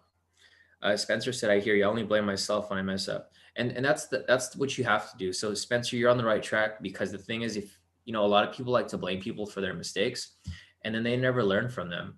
So if they never learn from them, they just go in that same cycle. Like people will trade, they'll copy my signals. They won't follow directions and won't use the exit strategy. Then they blow their account. And then they get upset and they try to blame somebody because they didn't follow directions. And then what happens is they leave K2, they come back a month later because they can't find anything better. And then they finally follow directions and then they have success, you know? So like, that's like one main thing that a lot of people need to come to realization with. You know, you guys have to take responsibility for your own account. I'm giving you guys basically the blueprint of how to do everything that I do. But everyone wants to be a pro trader and do their own thing. And then they get upset when they fail because they decided to do their own thing. Let's see. Jazz said, yeah, keep me on your team, bro. Of course, Jazz. You know, we're going to get you with your FTMO funded at some point soon, hopefully. Yeah, Spencer, you've actually been one of the people in K2 that, you know, joined and actually reached out to me. There's a lot of people in K2 that don't ask questions. You know, you like to ask questions and then you learn from your mistakes and you actually follow risk management. The thing is with a lot of people, they want to over leverage like every single trade. And then they blow their accounts obviously because they over leverage. And I always tell people it's a 3% max risk, but people want to go and risk like 10% per trade. And then they end up blowing their account. So I'll pull up the calculator again, just like I showed everyone, like I show you guys this almost every session. So I always tell people to risk 3%, right? So when you risk 3%, 100 divided by 3, You have to lose 33 trades back to back to back to back, like literally back to back to back, in order to blow your account. So when people say they blow their accounts, it's literally impossible. So like when people say that, I just laugh about it because it's literally impossible. If you look at our results for the and I show you guys this every webinar. I know some people get annoyed, but I need to be real with you guys. You know, like if you look at all of our results here for FX, we never have that many losses. It's impossible for you to blow your account with K2. You just can't. The numbers don't add up because we have like 83 wins and 21 losses. They're not 21 back-to-back losses, not even close to that. Similar with, you know, February, it's like 18 losses. There's no way, there's no month where we've lost 33 trades back-to-back without having some wins, or even just in general. So for the people that say that they blow their accounts with K2, that you blew your account because of your own mistakes. You didn't blow your account from the trades. And until you guys like come to like realization that, you know, you don't take, like, until you take responsibility for like what you did with your account, you know, you guys will never grow. So if you guys want to grow, make sure to always be accountable for, you know, all of the moves you make on your account. Because that was the same situation with me, guys. Like I wasn't always a profitable trader, you know. I traded for a long time and I wasn't profitable for maybe like 8 years, not 8 years, maybe like 5 or 6 years. And then once I started checking myself and, you know, realizing that I was making all these mistakes, that's when I was able to be consistently profitable. So guys, right now I'm just marking up these charts just for the next candle close. And then I'm highlighting just so that we have something to look at once it comes time for the next candle. It's too close. Let's see. GN right here. And one other thing, guys, you guys have to work on your trade psychology. You know, I always see people like messaging nonstop in the group asking like if they should keep the trade open or if they should close it. And the thing is, you know, unless I tell you guys to close a trade, then you don't close a trade. Because you have to be patient and you guys have to have good trade psychology to prevent yourself from closing out a trade too early. Because that's what happens with a lot of people. They close trades too early or they don't follow directions with the exit strategy. Let's see, we got a couple here.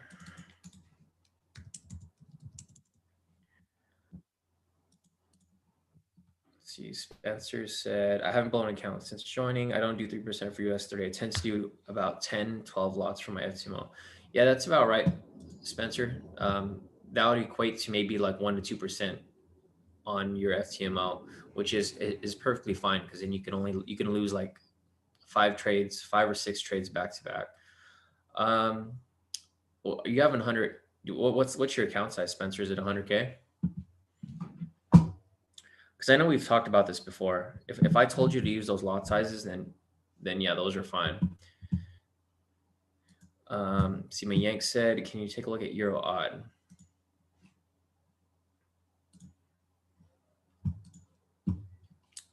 So for Euro odd, there was the most recent entry would have been this buy entry right here. So I wouldn't enter this trade. It's just too late for you to enter it because it's already pushed up quite a bit. So from right here, it's already in profit. It's pushed up a total of maybe 85 pips. And then it's currently of about 65 pips in profit. So I wouldn't enter your odd. It's just way too late. The entry would have been down here last night. So I don't recommend you entering this because if you enter a buy right here, it can just drop back down. Or if you enter a sell right here, it can shoot right back up. But yeah, that trade has been missed. So I would just hold off on that for now. It's US 30 finally. And I hate when that happens, when we get a signal. Okay, there we go.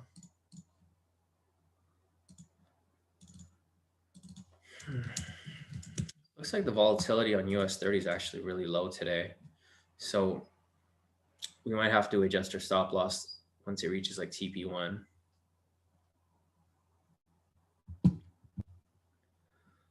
Yeah, Spencer, that should be fine. If you're on a 100K account, 10 to 12 lots is perfectly fine. It's about 1 to 2% risk, closer to the 1% risk range. So you should be fine with that.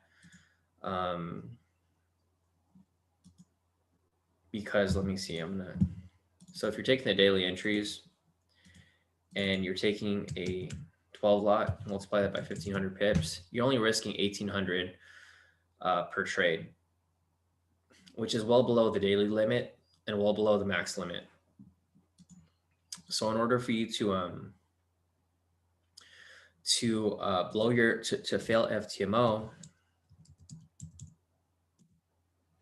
sorry, let me see. In order for you to fail FTMO, 100K divided by, oh no, you can only lose 10K. So 10K is the total max. Divide that by 1800. You have to lose 5 back-to-back, 5.5 back-to-back US 30 trades, which is unheard of. You know, we've never lost more than 2 back-to-back. So this shouldn't be an issue for you if you just stick with that lot size. So you should be perfectly fine trading that for 100K. Count on US 30 because it should be able to play out. Pretty fine. I was tired today. You know, it's probably because yesterday during the webinar, I took an energy drink. So my body's probably, it's like, where's the energy drink, bro, for today? But I got to keep off those energy drinks because I need them for a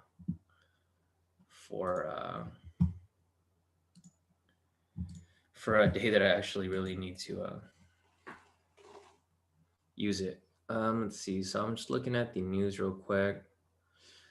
I'm just waiting for the Fed to speak because the Fed's speaking in about 20 minutes, guys. So, sorry, guys.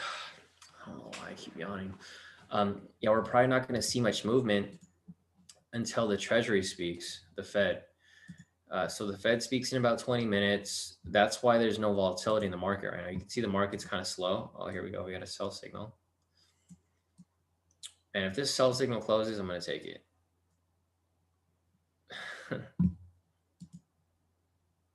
Check these pivots real quick. Not pivots. The SRs. Yeah, so you guys can see right here that there's a ton of rejection points from where price currently is. So you can see that this is a pretty nice and big rejection area right here.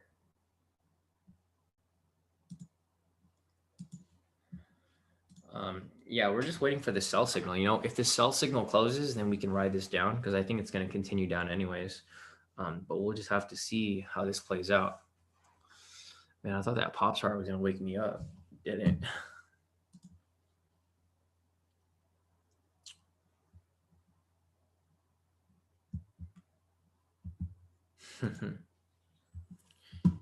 Yeah, where's Kai at? Kai, come here.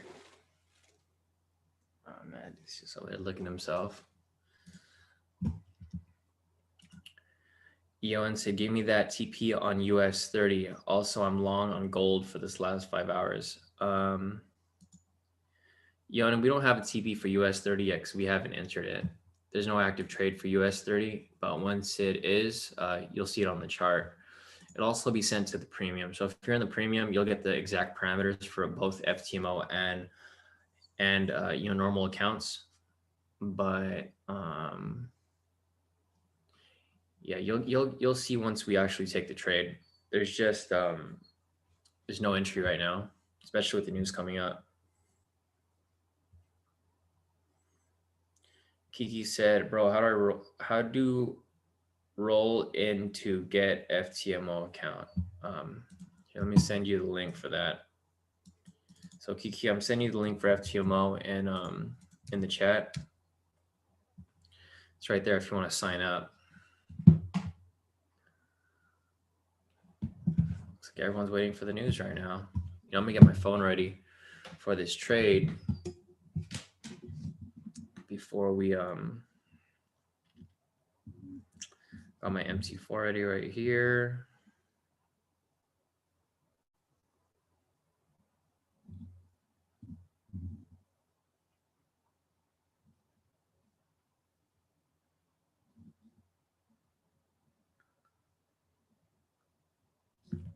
All right, I got my MT4 on my phone to take this trade once this candle closes. Yeah, no problem, Kiki. Yeah,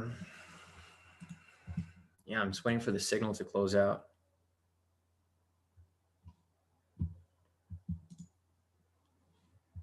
Kiki, you can message me on Telegram. That's probably, I'll give you the Instagram, but I don't really check the Instagram that much. I'm more so on the Telegram.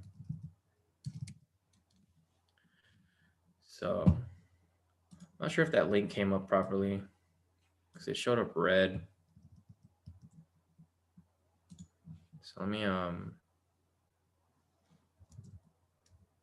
yeah, it still doesn't come up. Basically just look up K2 Trades on Instagram if you're looking for it.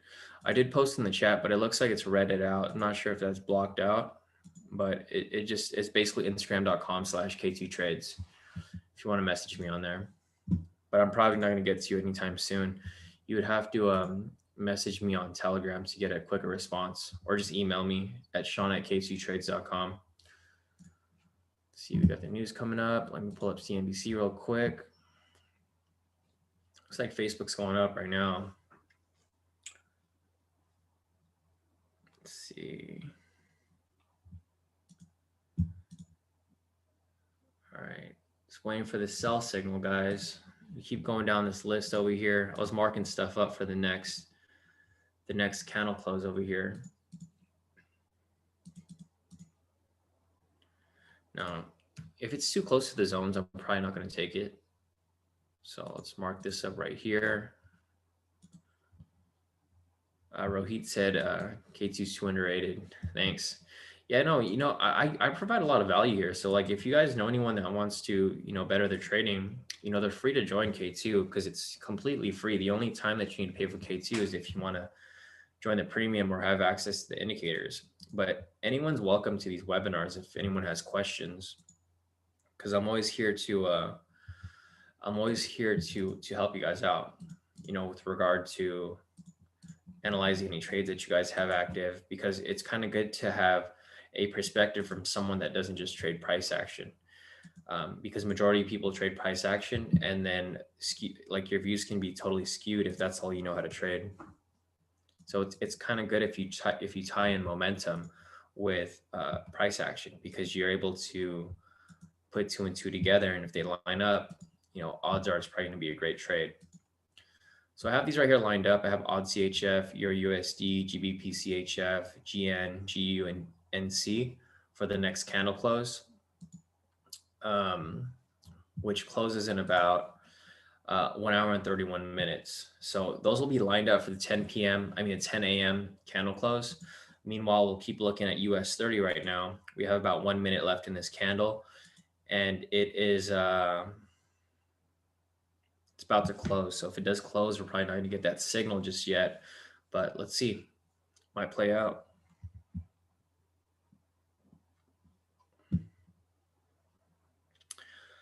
Velocity said, 11:30 Eastern time is too late for K2 daily, right? I don't think so. That's really early for us. So let's see. 11, 8, 9, 10, 11. No, it's only 9 o'clock. So that should be fine, velocity. That should be okay after 10:30. So I think 12:30 Eastern time would be where it's kind of pushing it. Once you look past 10 o'clock, that's when it gets a little too late. And, like I've mentioned before, if you look here, when price goes to a new session, like here, I'll just go back right here because it's a clear example right here. So you can see right here from, let me just replay it from here. So you can see right here for the price on US 30, you can see that if you took this entry right here, price came up, right?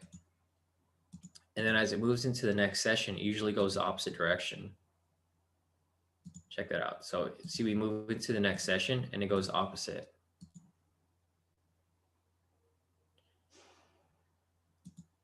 And then again, it moves to the next session. So you can see from the next session, it was pushing up right here, and then it goes opposite. So that's why we don't like to take the trades too late in the session, because, for example, here, if we're taking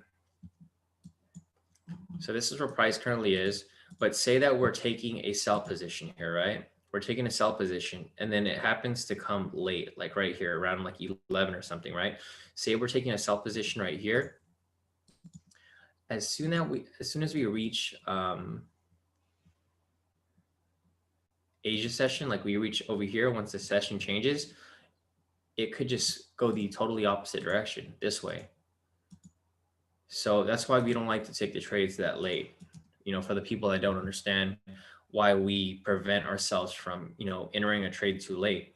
Because the thing is, if we enter a trade over here, it might not be enough to hit our full TP before it reverses for the next session.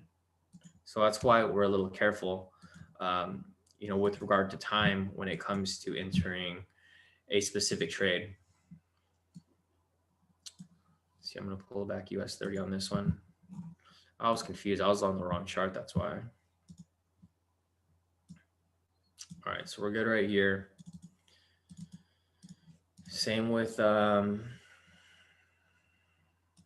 everything earlier. We're still waiting for that signal, guys. So let me have my stuff right there. I turn on the K2SR so I can get the this zone right here.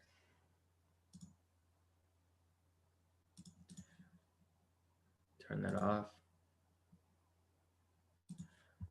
All right, so we're still waiting for the sell. We do have the Fed speaking in about 10 minutes, so we'll have to wait and see how this goes. Let's see, Radomir said, I'll look over the material from the website over the weekend, and I'm joining Monday for the indicators. Nice, Radomir.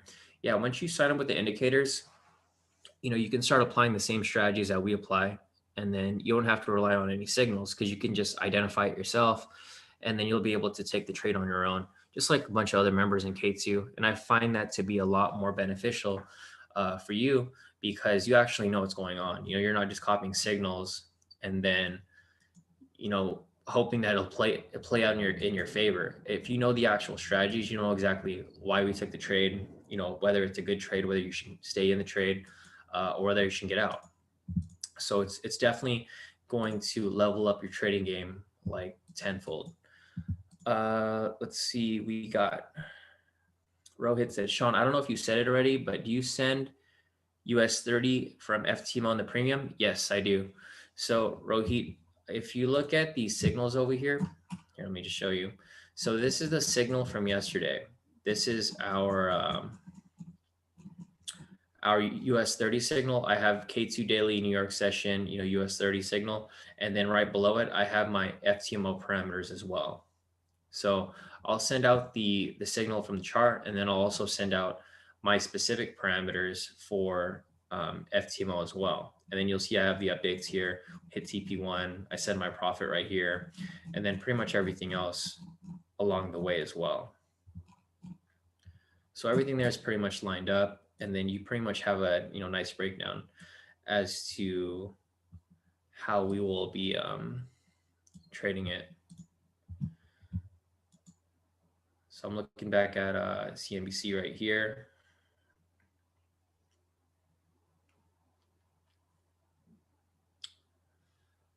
Top picks, Facebook's up. So a lot of the tech stocks are up right now. So it looks like the NASDAQ is going to keep shooting up further. Let's see, we're still waiting for this 5 minutes. So let me just pull up the NASDAQ real quick. So I'll just show you guys what we were talking about earlier. Where did I mark this up at? I know I marked up NASDAQ earlier when I was showing it to someone. I just wanted to see if it played out the way that we were talking about it. Yeah, so like check this out. This is the NASDAQ I was analyzing for you guys earlier. Like I mentioned, you know, you'd have to wait for price to either break below here or break above here or like way above there before taking this trade. So it looks like it's coming down. And if it breaks below here with a sell signal, then it would be a good sell. Just wanted to check up on that. make sure everything was playing out like we analyzed. Back to US 30. So I feel like this is going to be a little risky because the FOMC is going to be, or the Fed's going to be talking in a bit, in about 10 minutes now. So we actually might just sit it out until this is done. Rohit said, yo, that's crazy. So someone could just do the challenge following K2. Yeah, no, for sure. A lot of people in K2, they just follow the daily US 30 entries and then they just pass. It's super simple because I'm taking the same trades on my account and I give you guys the lot size too. So I give you guys, pretty much the whole blueprint, how to pass FTMO. It's just, your job to follow directions and then you can easily pass it. That's pretty much how everyone passes it. Or they just apply the strategy on their own, which same difference, pretty much the same thing. Velocity said, so our zones don't need to be exactly identical as long as they are seeing the same thing, such as be going to the same time long at the same. Sorry, Velocity, I got to reread your message because it was kind of tongue twister. It said, and so our zones don't need to be exactly identical as long as we are seeing the same thing, such as to be going short at the same time, long at the same time. Okay, I saw that, that little dash. So yeah, the zones don't have to be exactly on point because the thing is the zones are just going to identify where the rejection points are, right? So they don't have to be exactly on point. You just have to see that there's a rejection point coming up, like right here. If we were to take this short, if your zone was up a little bit higher or a little bit lower, it's fine because you're still able to identify that it's going to, possibly reject off it. Because there's no specific price point where it could reject off, right? It can reject off the top, it can reject off the middle, it can reject off the bottom. As long as you have a decently sized zone and it's zoned out properly, it's perfectly fine because then you'll have a, some sort of framework as to where to look for when entering a trade or when not entering a trade. So you can see right here, let me see, I see your message, Fausto. I don't know if you're still in here, but so Fausto's asking if I could scalp right now. I don't know if you're looking at the market, Fausto, but there's no volatility. So we couldn't even scalp here if we wanted to. It's only been moving like 500 pips. So in order for you to get in and out of trades, I'm assuming for your broker, your spread's going to be about 300 to 400 pips. It's going to be impossible for you to scalp within here when it's barely moving. So a lot of people want to learn how to, or a lot of people don't want to learn how to scalp. They just want to copy my scalps because they see that I'm very good at scalping. But I'm probably never going to give you guys scalp signals because the thing is you have to be very quick. And, even like, I don't know if Ark's in here, but Ark, you were talking about me having these sessions to give out these signals live, but then I did what you wanted. And then you ended up doing worse than not doing this in the previous past.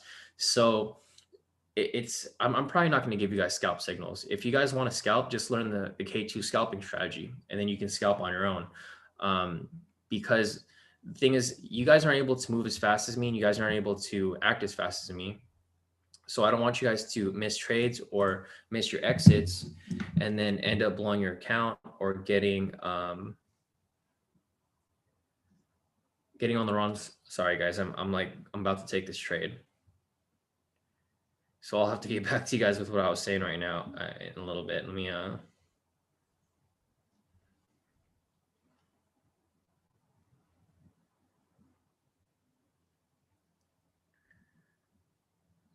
Ark, you just messaged me right now. You wanted me to hold these sessions, but you're scared to take the trade. Oh man, you're funny, Ark. All right, I'm in this trade, guys. Shit, I'm late. Okay, this trade's moving too fast. So I don't know if you guys saw this, but the trade is now active. So I'm in the trade, guys. If you guys want to just enter market right now, you guys can. I'm going to send out the parameters, but it might be too late for you guys to really enter this trade. But you guys saw me take it live. Ark, you gotta make up your mind, bro. Like, this is what I mean. you can't be scared when you're trading. If you're scared, then take a break from trading, but you can't second guess anything, or you're gonna miss the whole move. All right, guys, so I already took the trade. I have the trade active on mine. It's up to you guys if you guys want to take it or not, but this trade is going to count for the results because I'm taking it on my account, and you guys saw me take it live as well.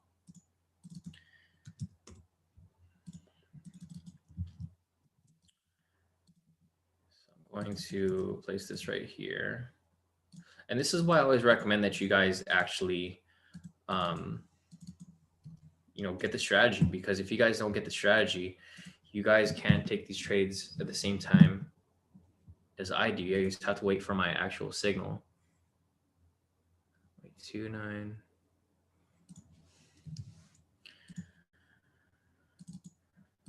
2901. 1.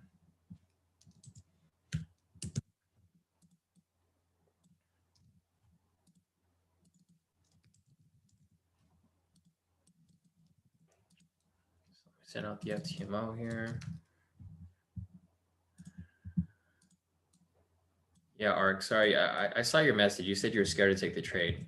Like, if you're scared to take the trade, then don't take the trade, because you have to be confident with your trade, with any trade you take. If you're scared, then just don't take it. Wait for the next one. And Ark, I did see your message, but I saw your voice message. It was too long, bro. Like, so I don't know if I'll be able to listen to that anytime soon. That was like a 30-minute message. I don't really have time to just sit down and listen to long messages like that. So I'll try to message you in a little bit so we can figure out how I can help you. But I can't just sit down and listen to a 30-minute message and like the because I'm not gonna be able to just sit there and just like figure out what you were trying to say. If you're gonna send me a message, just keep it short and simple. You don't need to go into a long story and break all into these tangents, because the thing is, I just don't have time to listen to that. And it's not that I don't want to, it's just I just don't have time, bro. Like, my schedule, I'm just way too busy. I'm helping a lot of people. Like, you're not the only person that I'm helping, and it's not to be rude, but I just really don't have time. Okay, let me set these parameters up right here.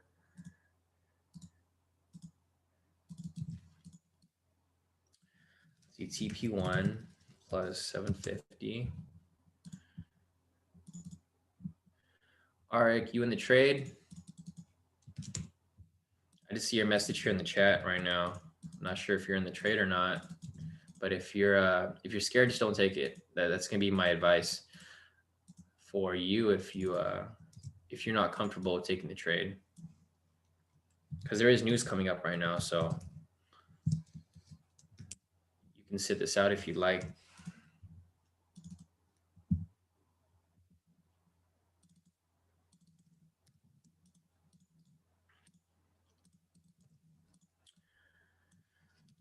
All right, I got all my alerts set up. Looks like we're good to go. All right, let me get down to these messages real quick.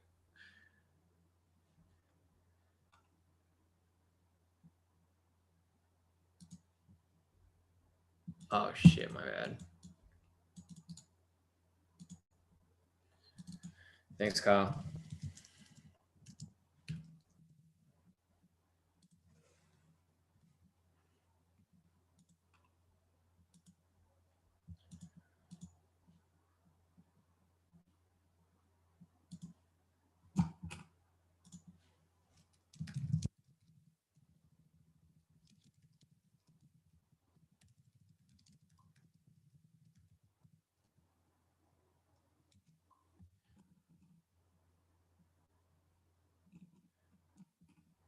This is why I don't like doing signals, guys, and this is probably why I'm gonna stop doing signals probably by next year, because I don't like I never really liked doing signals in the first place. The only reason I did it was because some of the people in K2 just wanted the signals, but the thing is, I don't even like giving signals at all. I'd rather just you guys learn the strategy and I can help you guys master it. versus me giving signals, because I'm just doing 100 things at once. Like I'm doing this webinar, I'm answering questions, I'm sending out signals, I'm taking trades on my own account. I'm doing, I'm doing so much stuff where I just, it's just not beneficial for me to send out signals really.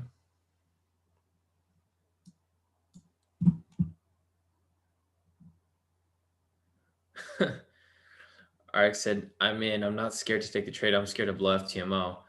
How'd you?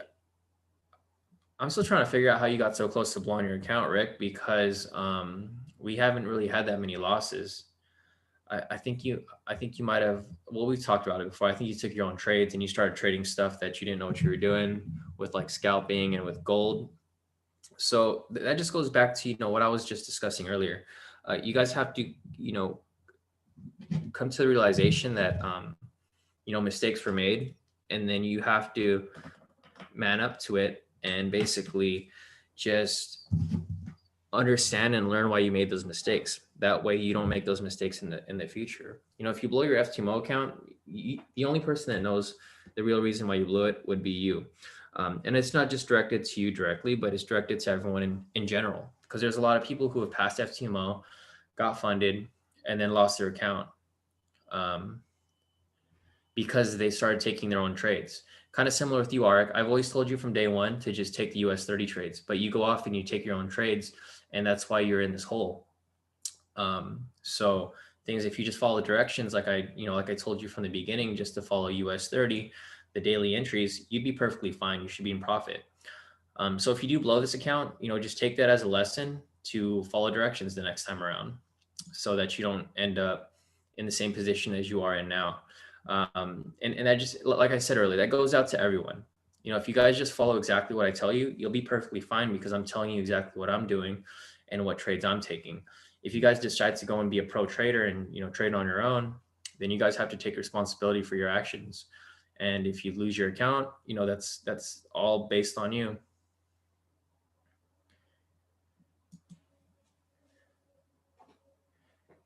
Yeah, like Mark's right here. Mark's been in the group for a while, and we've always talked about this.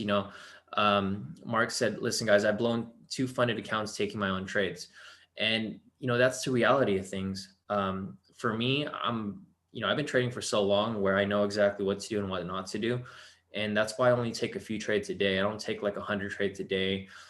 When I do scalp, I only scalp when I really need to, but I don't normally scalp anymore because it's too risky. So the thing is, if you guys just use your patience and just wait for these good trades to come, you guys could easily be successful in FTMO or your personal accounts or pretty much anything really. Yeah, Mark said it's a game of time and patience. I've been making money now just following K2 trades. And yeah, and that's what I tell you guys all the time. If you guys if you guys followed every Forex trade this week, you would have made more profit to cover like the entire last month's profits just this week. And that just goes to show that if you were patient enough for that gold rush like we had this week, you could have made a ton of profit this week. But for some people, they just went crazy trading last week and blew their accounts, so they had no money to trade this week.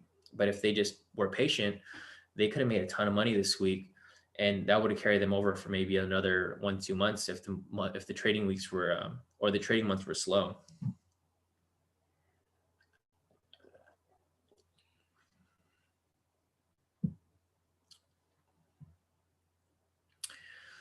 Arik said 2 full stop losses can make you lose 2,000 K.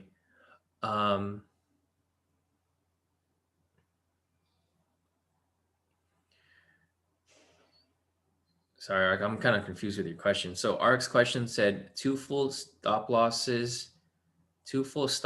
losses can make you lose 2,000 K. Normally I close the losses early. 2 full losses is almost 4.4 K, correct? I'm at 5 K now.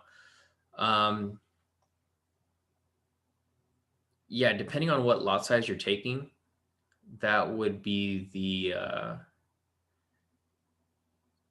case there. I mean, if you're taking a 15 lot, then yeah, that would be around the same area. But I don't think we've had two back-to-back losses though. We had yesterday, we hit TP1. If you followed the directions, like I've told you since you joined K2 to just use the exit strategy, you would have been perfectly fine with profit from yesterday's trade. So here, I'm gonna break down the trades for you, Arik. On Monday, we had a full TP, right? 1,500 pips. You should have hit full TP on that. On Tuesday, or actually, I don't know. Let me check. So I'm just gonna go down the list of trades so that I can break it down for you guys, because a lot of people, I don't know where the confusion comes from, but you know, the numbers basically play out exactly how they should be. So like, okay, here on the 9th, I think this was Monday, right? So Monday we took a US 30 trade. That trade hit full TP for 1,500 pips. So you should be in profit here. Let me check this out. All right, so for this trade, it hit full TP, right? Then you should have 2,215 profit. And then on Tuesday, we hit, I think it was stop loss, right? Yeah, so US 30 hit stop loss, so you subtract 2,250 off that trade, right? We're at break even. And then yesterday, we had a TP1, I think, for 750. So that would be 1,125. Oh, no, sorry. So yeah, so basically 200, 250 plus that, I don't know. 200, 250 for Monday, plus 200, 250 on Monday, and then subtract 200, 250 on Tuesday, and then plus 125 yesterday. So you should be in profit after those trades. But yeah, I mean, you did mention that you close losses early. So that's the problem right there too, Arik. You're not following directions. I give you the same exact directions every single day. I tell you to take a trade, use the exit strategy, but a lot of times you don't want to use the exit strategy, or sometimes you exit the trade too early because you get scared, or there's something that you do that you shouldn't be doing, and that's what causes your account to look the way that it is. Because if you just follow directions, you would be perfectly fine. Like even if you were just to take TP1 for every single trade, you could be good too. But it's just really up to you, if you're going to follow directions or not, with regard to your positions and stuff.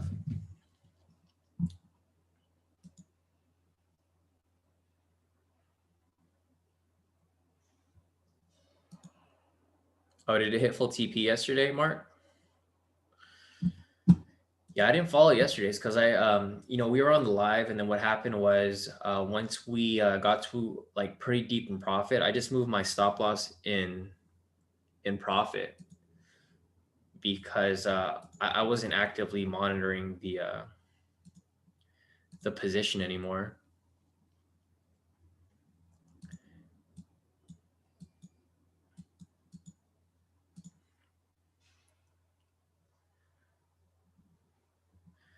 Yeah, so our US 30 trades active. Sorry, guys, I'm going to go and answer these questions because I got a ton of DMs right now.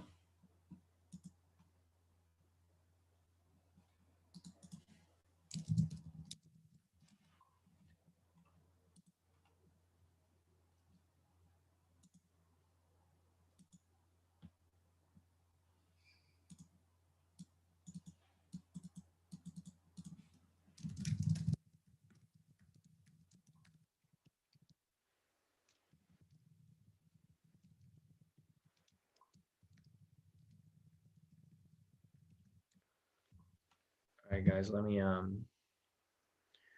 nice. Yeah, so Mark said he took 600 pips yesterday. Yeah, it was actually pretty decent in profit. I could have probably got out like at like maybe 1,000 pips, but it looks like such a great trade that I just kept it going.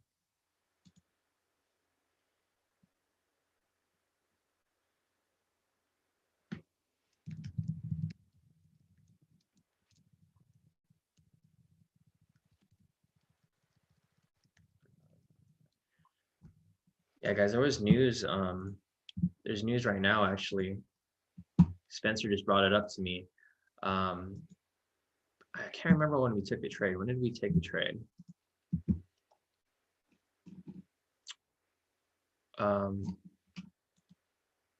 Crap. Yeah, I took the trade like right at news. So, and we'll have to see, because this might mess with my FTMO account because we weren't supposed to take trades during news.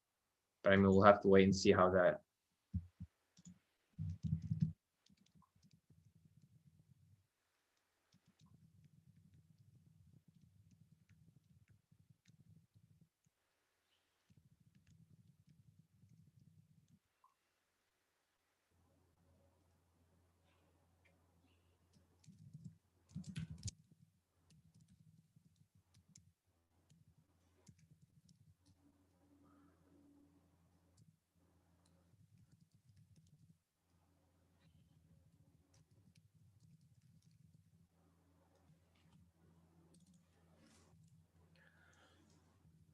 There's news right now, Mark. There's the Fed speaking right now. So the basically the Treasury for Europe, UK, and US are all speaking right now. Okay, cool. So Kyle said you can't take it like 3 minutes before news is released. So I think we might be fine, Spencer. I'm talking to Spencer right now in the chat. Spencer, I think you're still here, right? So yeah, Kyle mentioned that you can only, it's something like a few minutes before, but yeah, hopefully we should be fine because I took it on my funded account, on both my funded accounts. Hopefully it plays out fine. But I mean, we'll have to see how that plays out. Yeah, at this point, I'm probably not going to really look at it because I hate looking at the trades once I've taken it because it just makes you second think it. Spencer said, I like the signal too much. The minute it beeped, I got in. Yeah, no, it looks like a good good entry. Okay, let me keep all right, so Ark said that my voice message, I explained I missed the full TP Monday because I was on the wrong broker. I was on US 30 Wall Street instead of Dow Jones. If I miss a win, I can throw the lot. Yeah, Ark. So if that happens where you make a mistake and you miss a trade, it might throw off your win-loss ratio off, but it shouldn't throw it off too much because it's just one trade, you know. Majority of the time we have more wins than losses, so it shouldn't really affect you all that much. And also, I see your message where you said that you made profit yesterday also, but under leverage. So that's going to be a big issue as well. You can't keep changing your lot sizes from big to small, from small to big, because your profits aren't going to balance each other out. So say if you make a small profit for a win, but you make a big loss because you took a bigger lot size for a loss, you're going to have a bigger loss. So I could see why your account looks like how it is because you keep making different changes when you shouldn't be making those changes at all. And you know, that's just something that you learn from it. Like I mentioned, it's something that you learn through your own mistakes. Like you make mistakes, you learn from the mistakes, and then you make sure you don't make those moving forward. But you know, what's done is done and you can't change that. So what I recommend is you just figure out what your plan is and then you stick to it. You either let your trade run to full TP or you adjust the stop loss when it reaches TP1. You either stick to 15 lots or you stick to 12 lots. You can't go from 10 lots to 15 lots to 12 lots because that's how you screw up your win-loss ratio, and you also screw up your profit ratio as well. Because on some days you could be hitting big profits, but on a smaller lot size. And on some days you'll have big losses because you're taking it with a bigger lot size versus what you were taking with your wins. So I think, Ark, you need to sit down and just get your game plan together and understand, you know, what are your objectives?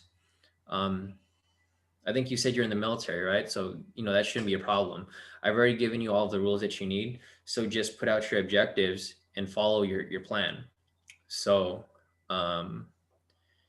you know, and don't change anything up. Because if you get scared, then just don't trade. You know, wait until the next day, and just keep sticking to your plan. Because that's the biggest reason why people fail at trading, is because they keep changing things up. They either jump from strategy to strategy, or they change their leverage too much, or the risk isn't on point, their stop loss isn't on point, and there's just there's no there's no organization to their trading plan.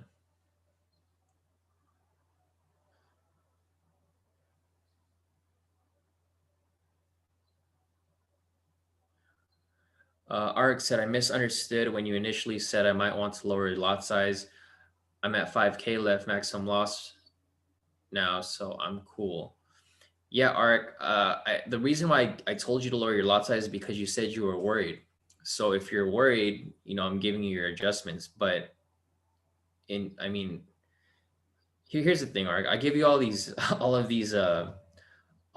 these tips and advice, but the thing is,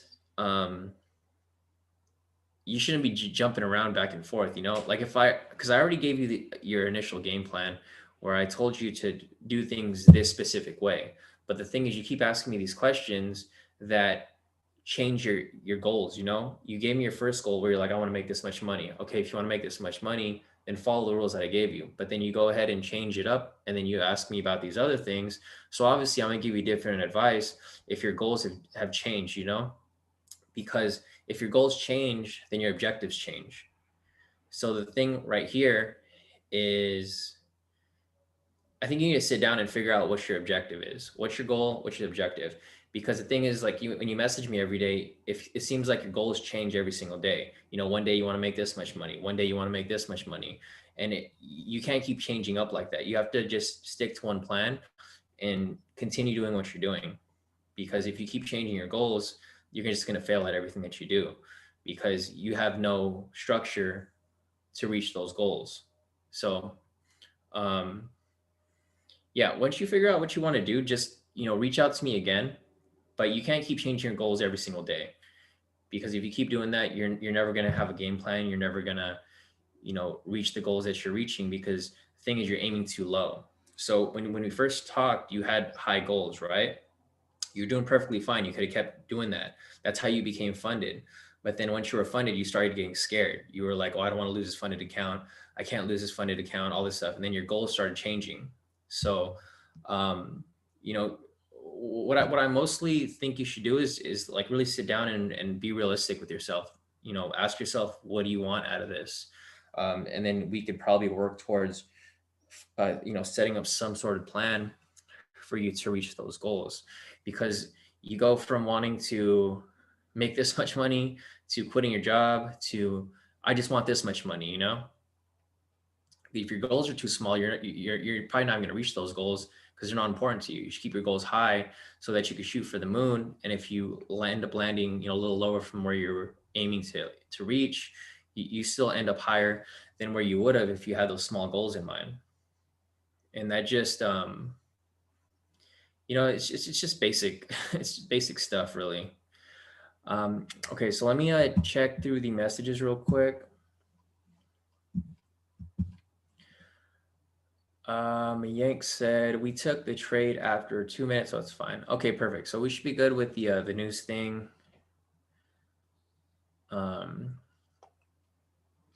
Mark said, Ark, what would I recommend is, I think trade. Yeah, so definitely think of trading as a business. More planning means more ease of emotions, because if you plan ahead, you won't be like worried and scared about anything, because you already have a plan in front of you. So I definitely agree with Mark. I know Mark was in the military too, so you guys might have, some sort of connection there with regard to how you guys see things. So I do agree with Mark, and I definitely think that you should listen to Mark, because Mark has ran through a ton of mistakes before too. He's had, 1-2 funded accounts, and he's figured out a way to, get out of that hole. And I think it's the same hole that you're in, Mark, Arik. So I think you and Mark could definitely connect, and he could help you get your game plan together. You can help him, with his thought process on things too. But yeah, I definitely recommend that you listen to what Mark's saying, because Mark knows what he's talking about. He's been in the same situation as you are, And the only thing that could come out of this is good. So definitely. But yeah, so Mark, so Mark said, to the guy who wants to make more, is what I recommend is to slow down. Take one FTMO account at a time and you can have a max. Yeah, exactly. So that's what I did too. I had one FTMO account. I just traded that for a bit, and then now I have 2 FTMO accounts, and then now I'm working on my 3rd one. So it's really a game of patience. It's not something that you're going to master overnight. It's just it's a long sum game where it ends up paying off eventually. All right, let me check my my mouse died. My charger. I gotta find my charger. Oh, there it goes. All right, so we're still in this US 30. I'm just kind of worried about what the FOMC is going to say, or the Fed actually, so that we can see how this plays out for our trade.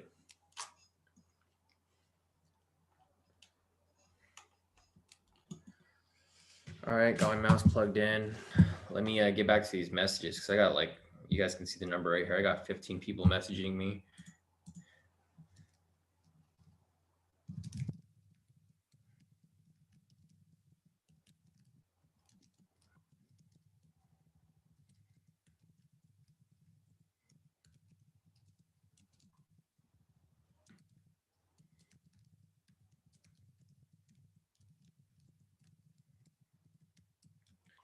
Hey, Ark, if you're still here, Mark has some messages in the chat if you want to take a look at that. Yeah, Spencer said there can't be anything positive for the Treasury. Yeah, I agree, because, Biden's president, so I don't think he has any aggressive game plans to bring the economy back. It's more so, managing the country and getting COVID under control. So I don't think it's anything very good either. I think it should probably help our position, but we'll just have to let's have to wait and see how this plays out.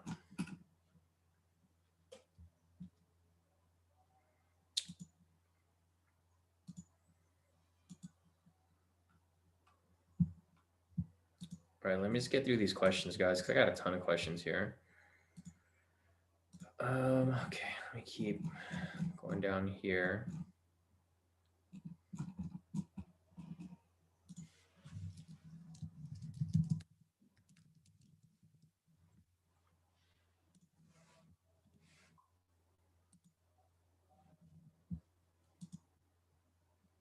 Let me check your CHF.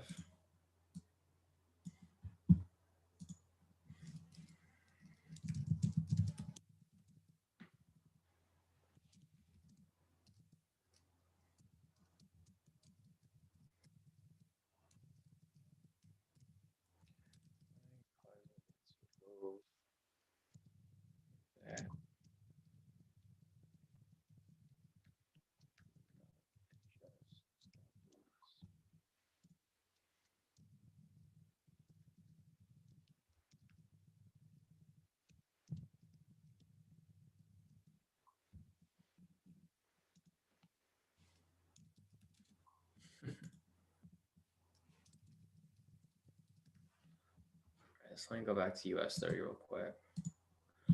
Yeah, so US 30 is probably going to bounce around. Like I mentioned right here, this is a strong resistance point. So I wouldn't be too worried. I would just hang tight. It's probably going to just bounce around until the Fed's done. Actually, let me check. I think the Fed is speaking right now.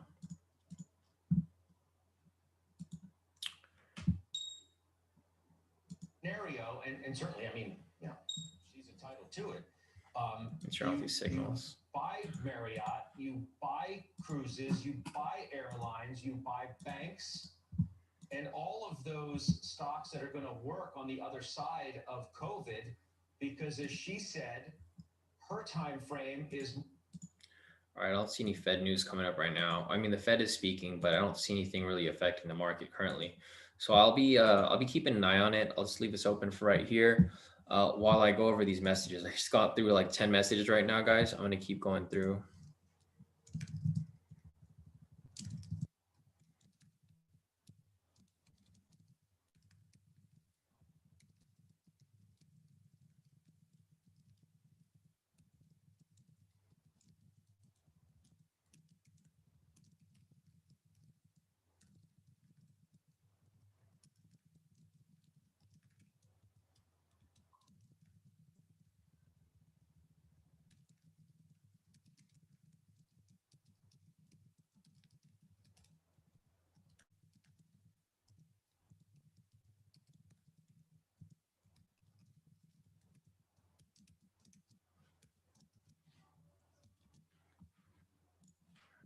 questions right now. Let's see.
All right, I'm almost done with this. Let's see.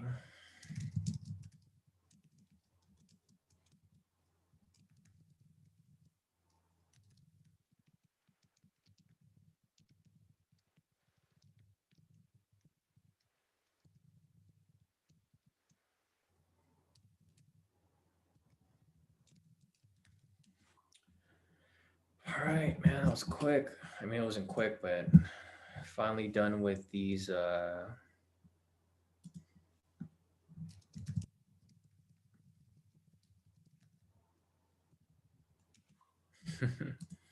right, I'm all done with the questions. So Velocity said, does different time zones affect trading view because I'm on the same time frame as you, yet our candles look very different? Velocity. So time zones don't play a difference because it's 9 o'clock for me here, and even though if you're on the East Coast, it's 10, 11, 12. Even though it's 12 o'clock there, the price is still in the same thing. The difference with your candles is that you might be using a different candlestick.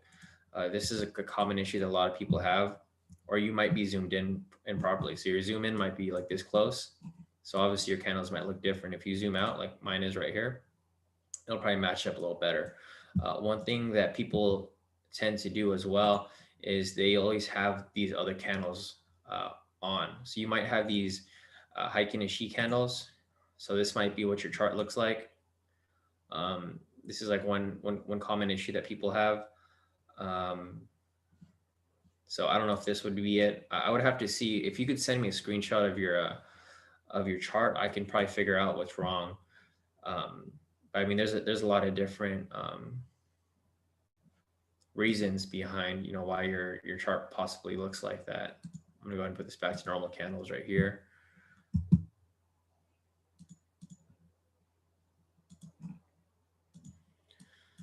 All right, cool. So this is still active right now. Let's check on our other positions. Your CHF still active.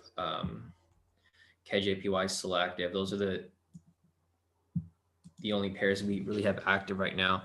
It's currently 9:15. The next candle closes in about 45 minutes. So I'll be looking at the Forex pairs in a little bit. And then once I'm done calling the 10 a.m. entries, I'm going to be going offline, guys. And then we could probably, if the market looks good, we could probably hop back on later. But if not, then this might be it for the webinars this week. I'm probably not going to go on tomorrow morning because it's Friday and volatility is going to be down, and I generally don't like to trade on Friday anyways. So this might be it for the webinars this week. And I think everyone here likes these morning webinars a lot better. So I'm going to keep doing this probably every day, or daily, Monday through Thursday. For everything moving forward, I'll probably do the weekly webinar on Sundays if I can. But if not, we will probably do, I mean, not the weekly webinar, the weekly chart analysis. We'll probably do it on Sunday, but if not, we'll do it on Monday during the morning webinar. Yeah, Greg said also make sure it's currency.com as the data. David said do London instead. Man, New York session is lame. I need my sleep, David. Need my sleep so we can go. So I go visit you in Italy when you're out there. Actually, what's the time zone? Time zone there is different. It's the same as London. So that's why you're getting used to London. Getting used to that Italy time already, huh? See where you're going with this? Yeah, no, New York session is kind of lame though. See, unless I start waking up a little, no, actually it wouldn't even work out because the London candle closes at 2 a.m. So it just wouldn't really make a difference if I woke up a little earlier. But look, check this out, guys. So we got this nice rejection off this point right here. Now we just need this thing to dump. That's all we need. So I'm still waiting for this right here. Let's see. Hey, David, so I was looking at the quarter strategy as well. And look, check this out, bro. This trade's technically still active.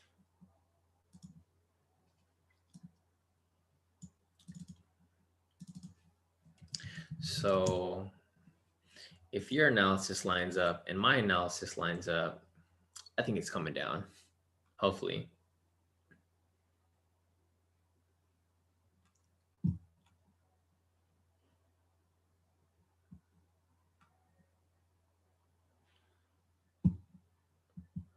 Let's see. Mark said, Mark, I will get my mind right. Razik kind of held my hand and his strategy was modified from Shawn, but Razik got busy and lost my mojo a little.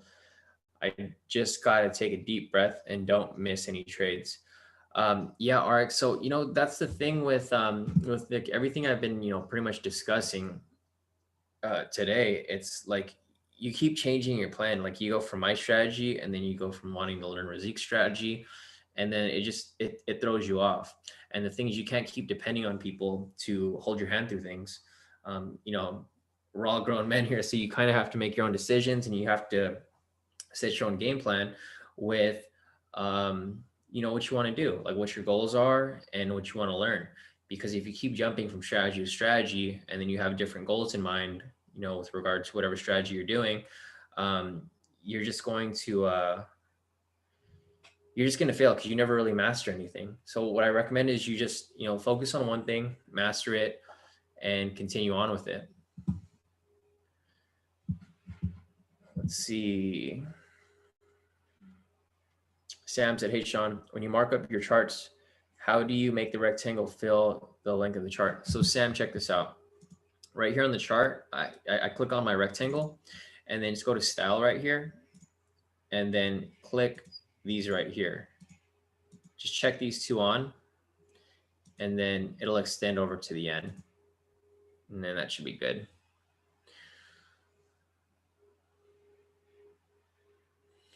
Ionin said 1:18 a.m. in Perth, Australia. Oh man, sorry. Yeah, Ionin, I think you were in this chat yesterday too, right? You're a trooper, man. You're in here pretty late, you know, learning with us. And, you know, I appreciate that. And I'm glad that you're like learning with us because then this is going to help you long term. But yeah, it's bedtime for you, definitely. See, Dave, this is why I can't stay up during London because, see, for Ionin, it's 1 a.m. over there. For me, when it hits 12 a.m. here, I'm like knocked out. See if there's anything going on right here. Just checking on the news because I want to see like anything that's possibly going to affect it. It looks like the S&P dropped a lot again.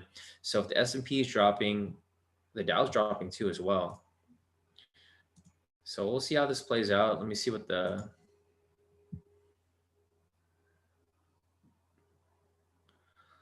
sentiment looks like. Looks like it's literally just going sideways. Yeah, sure, no problem, Sam. Good to go. All right, it's 9:30. Just gonna zoom through these real quick, see if there's any entries again before we start looking for stuff. David, to switch up your pattern easy. Man, trust me, Dave. I tried to do it, and it just doesn't work, bro. Not for me. Because then it just throws off my entire day and my whole schedule. Yeah, Ed said, I think one thing that is really helpful for everyone in this chat is creating a trading plan. This refers to how much you're willing to risk in currency pairs and indices. I 100% agree with Ed. So this is exactly what I was trying to get across to like you two are, you have to have a trading plan. You have to stick to it. You can't change your trading plan like every week.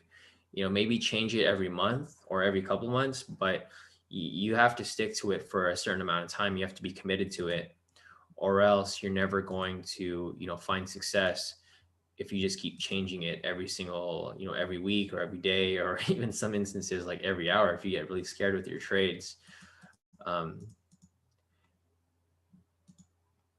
And yeah, I mean, that's like the best advice that anyone could give you, because that's going to be the real deciding factor whether you succeed at trading or not. But I do think you'll succeed at trading because you do show that you have the drive and the passion for it. To get out of your job. I'm sure you're tired of killing pests. You want to just relax finally. But yeah, I mean, you have to make that sacrifice if you want to get to that next level. Let's see. Like, if you guys see how I trade the same way every single day. Like, nothing ever changes. On the Forex trades, I do the K2SR strategy. I trade on the 4 hour every single day. Nothing changes. Like, you guys can ask me any question and my answer is going to be the same. I'm doing the same thing I was doing last month, last week, last year, like literally the same thing. And same for the US 30 strategy. I'm still doing the same exact thing as well. So, that's really what it is. I created a trading plan. I've been sticking to this trading plan for like over a year now, and you guys can see how profitable I've been using the same strategy, using the same risk, using the same everything for a long period of time. All right, let's see. Velocity sent me his charts. Let's see what he's looking at.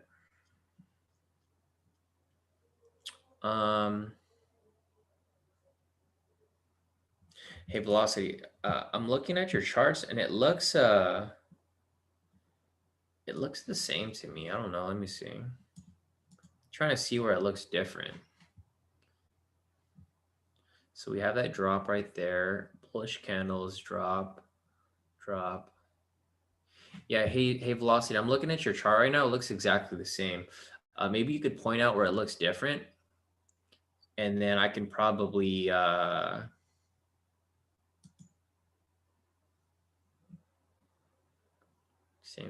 out.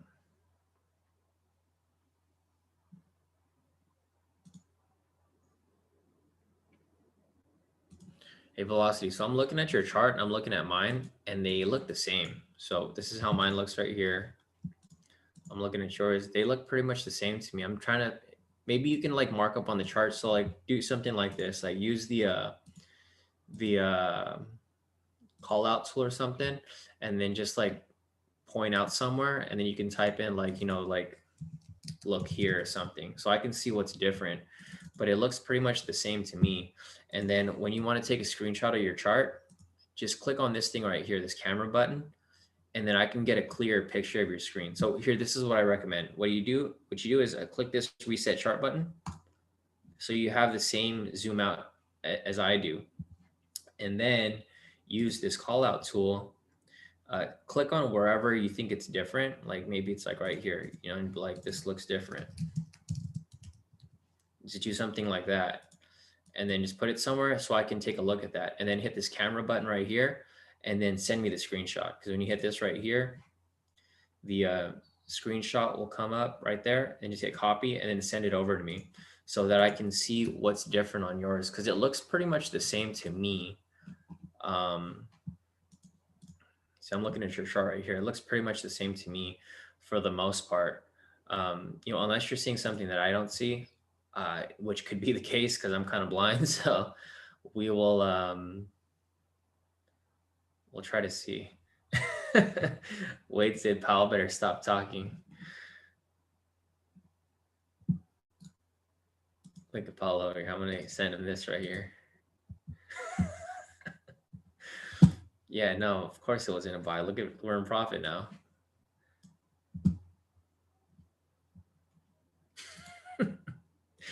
Man, that GIF always cracks me up. I'm gonna send that to Aaron. Aaron with his AB trades over there. Look at that drop, guys. Let me check my profits right now. All right, guys, I'm in profit about 500 something right now. It's looking all right. Send this in the chat real quick.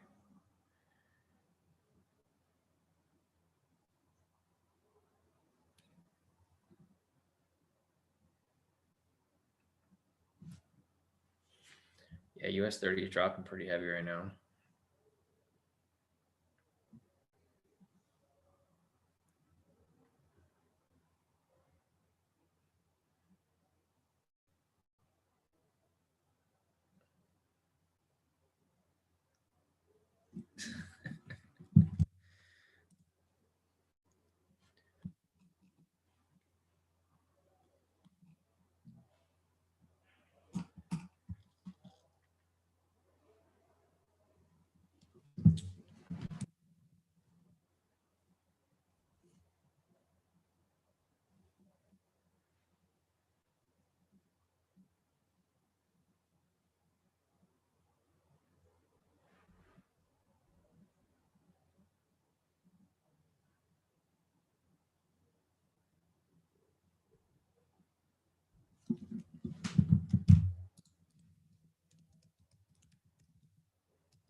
Let's see what everyone says here.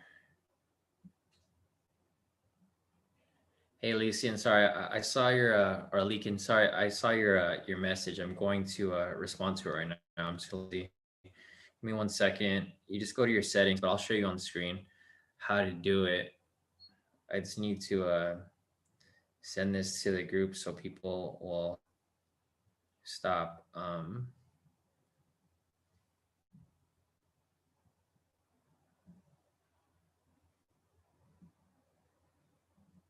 Confusing everybody.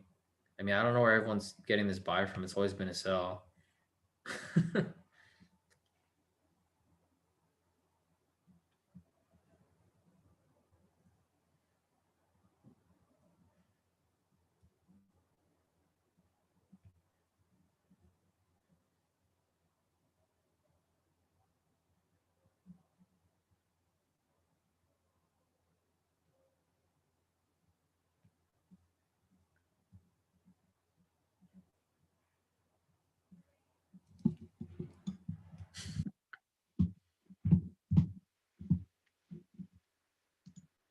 Hey, Leakin, are you still on the webinar?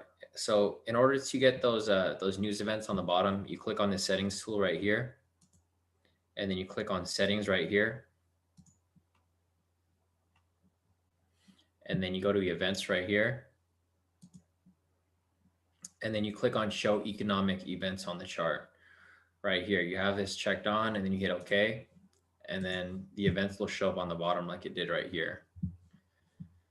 So that's basically how it would how you would set it up. But okay, let me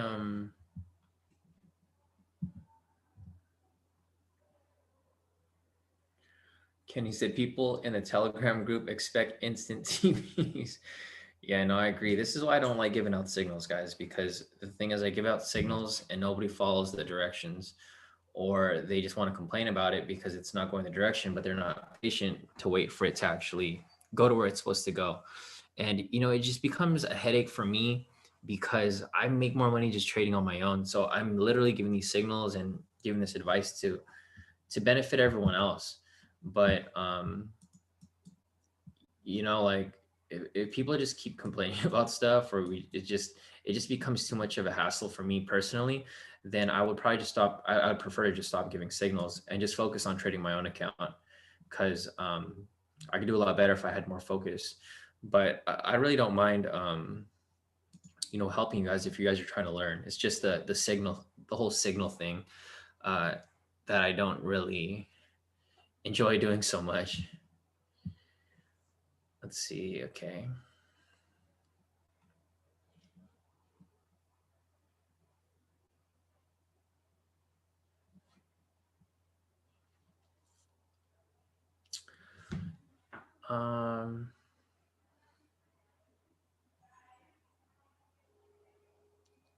Yeah, Greg said, appreciate your time to do this for us. Yeah, no, definitely, Greg. You know, because the thing with me is I was a beginner trader at some point too. And the thing is I never had a mentor. I never had a course. I never had a group to like really, or a community to connect with to help me with my trading. So the thing is, that's why I created K2, because, you know, I do understand that there's a lot of people out there that really want to learn how to trade and that really want to level up their trading game. So I'm here to help, and I do enjoy helping. It's just the whole signal situation is, I mean, if you guys have been in K2 for a while, you know, it's been a revolving door. People will come into K2, they'll make profit, then they'll blow their account to their mistake, like due to their own mistakes. And then they want to blame K2 for it. And then it's like, all right. And then they leave and they come back and they're like, oh, I'm going to go trade on my own. They leave, blow their own accounts on their own. They come back to K2 and they come back doing the same thing that they did, you know, at the first time around. So it's just a revolving door, and it's just, it just gets kind of old after a while, you know, like me just having to deal with people that complain and don't follow directions. Because the thing is, everything that I do on my own account, I show you guys exactly what I do. So if you guys follow exactly what I tell you guys can have the same success that I do. But the problem is a lot of people don't follow the directions, and I can't control, you know, what everyone does on their own account.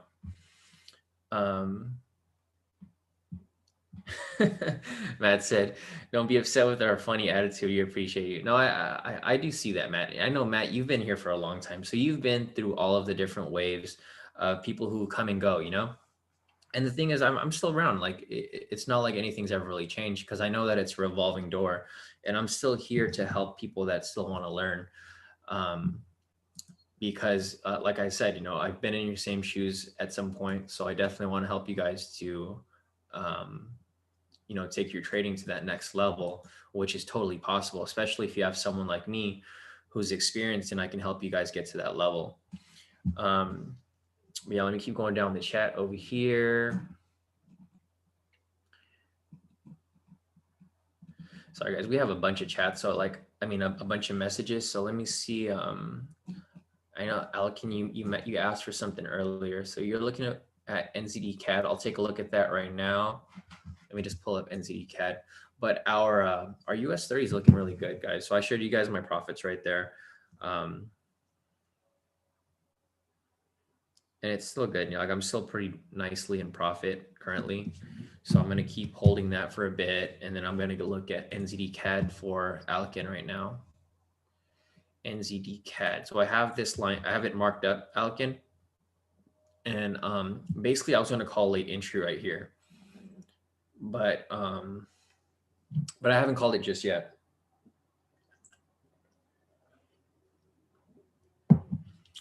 So I'm waiting for this candle to close. If this candle closes above this zone, then we could take a buy entry. However, it hasn't closed yet. We have about 23 minutes left on this candle. So once this closes, I have a couple here that are marked up: odd CHF, Euro JPY, EU, GU, GC, GU, GA, NC, and NZD-CHF. So these are the pairs that I'm looking at. I'm going to scan through everything again right before, but those are the ones that I have my eye on for the next candle close. Let me keep going down the messages real quick. Super Sam said, any news? So, well, not any new news, but it's the same news from earlier. The Fed's still speaking right now. So the Fed's speaking right now at 8:45. It's been like about an hour, so they might be done by now. But that's the only news that is on for today. So hopefully we get some good trades for the 10 a.m. candle close, and then maybe we can close out the week pretty strong with Asia session in a bit. So let's keep that going. There's US 30 right there. It's looking nice. It's still dropping pretty heavily. Euro CHF. This is our only bad trade right here. It's fine. I kept a tight stop loss because I didn't think it was going to be a very safe trade anyways. But I mean, we'll see. The reason why I took this trade is because a lot of places going back into lockdown. So I would have thought that the Swiss franc would have been strong. However, it's just pretty much going back and forth. Meanwhile, but our US 30 is looking freaking nice. Look at that, guys. Oh yeah, it's looking real good.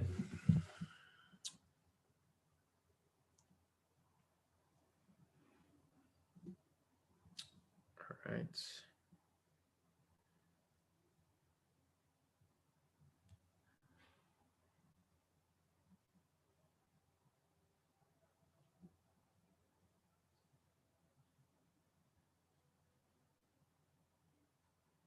Two nine.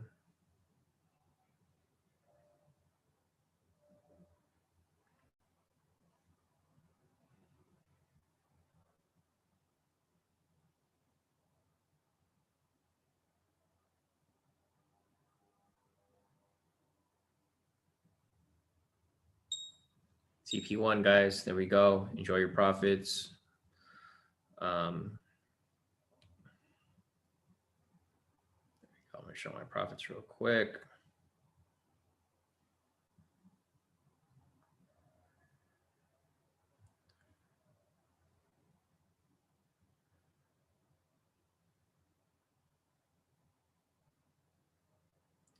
I'm going to send this in the group.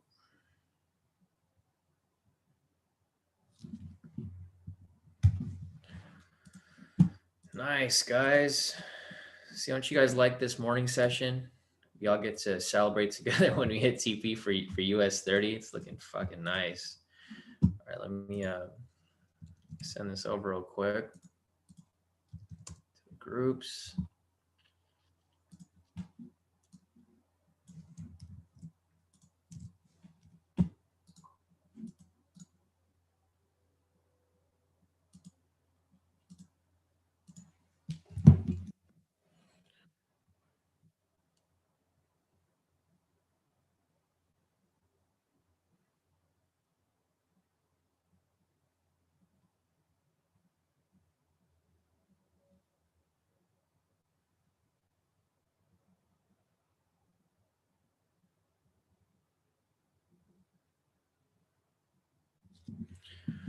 All right, cool. Let me send this over to the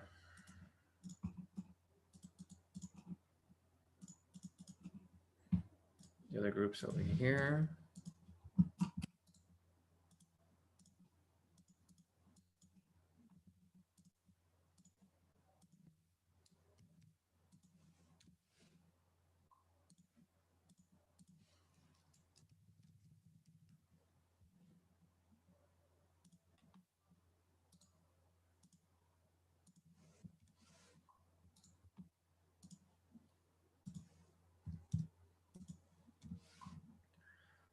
man, it's dropping real nice.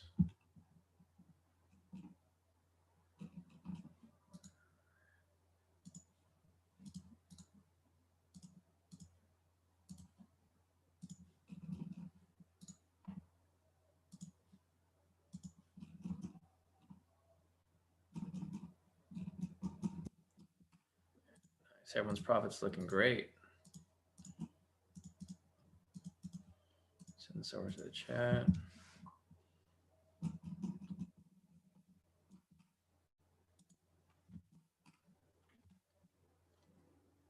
man, we're about to have full TP.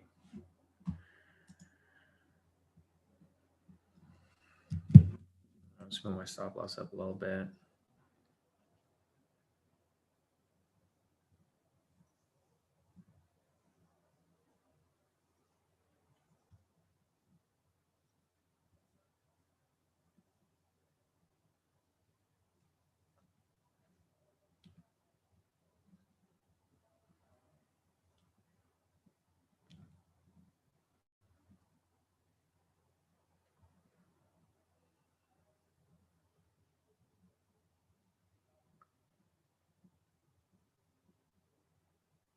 Yeah, I was thinking spiking around like crazy. Come on, come on, come on. Let's go to that full TP. Just needs to drop a little more. 650.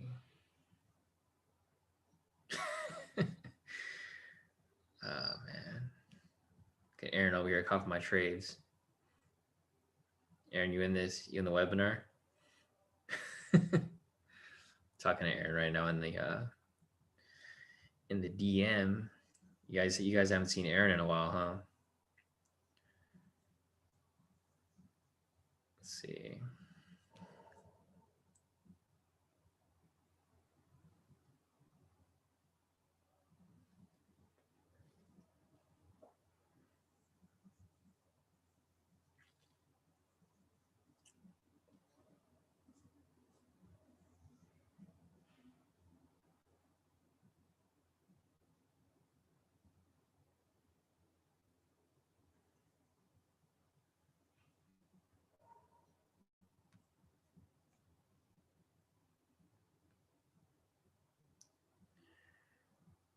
All right, nice. Yeah, guys, I just posted my profits right here. I mean, I'll show you guys right here on the camera too if you guys want to see it. It's pretty nice right there. Profit like 1,700. It's pretty good. I posted in the groups too. So if you guys want to see it there, let me send it to all the groups real quick.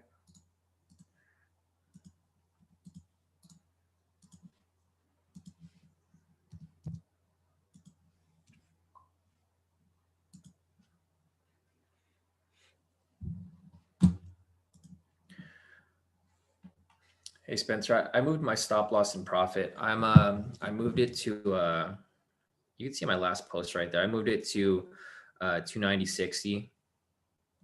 If you want to move it, you don't have to move it, but I'm just sliding my profit. I don't have a TP.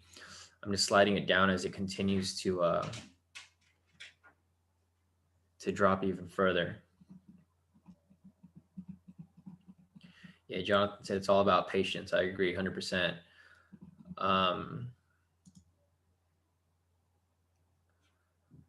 Yeah, Yang wants us to take a look at NZDCHF. I'll take a look at that real quick. Kyle, man, it's too funny, Kyle. Yeah, no, this morning session is great, guys. Like I like this morning session because it keeps me focused and it keeps me, you know, in the zone. Because generally, if I'm not on this, Kenny, it's funny, yeah. Because if I'm not on this call with you guys, I'm usually doing like a million other things. And, you know, this time is time for trading. So I should give my full attention to this, and you know, helping you guys out with stuff. So I'll definitely continue to hold these sessions with you guys because it benefits me just as much as it benefits you guys. Because because it keeps me on point with my trading, and I'm literally following 100% of the time. Because I'm just checking out my my messages real quick.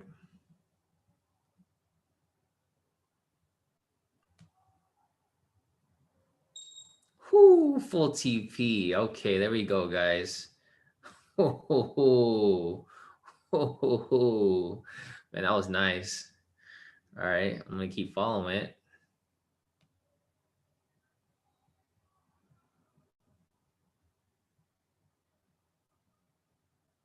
Hey, Spencer, I moved my stop loss to 290.20.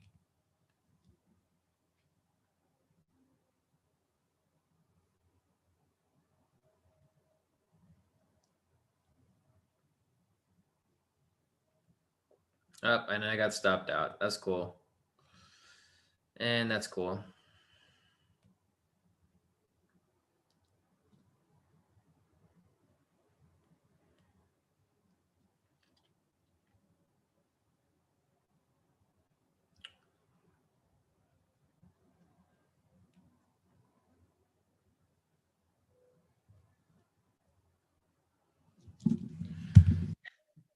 Someone in the public chat said, "What's TP?" It's kind of too late for that.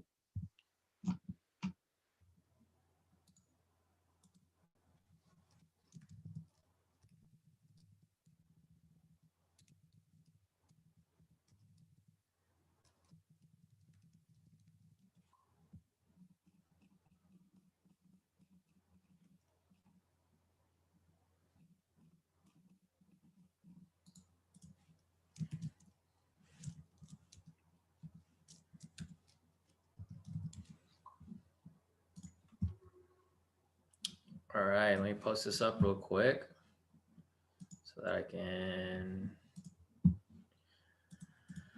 Oh my gosh, now I can go to the gym in peace.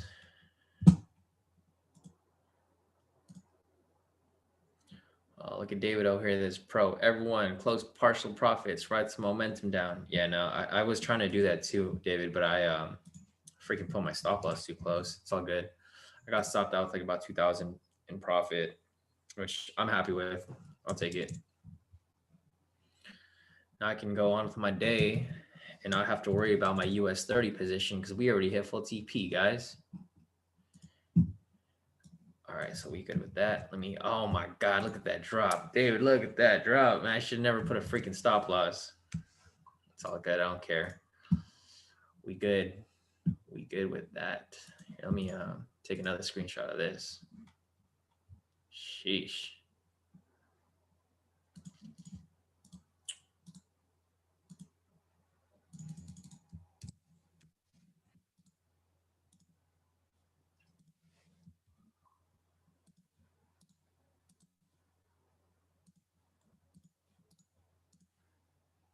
Oh my gosh, it keeps dropping. Oh my gosh.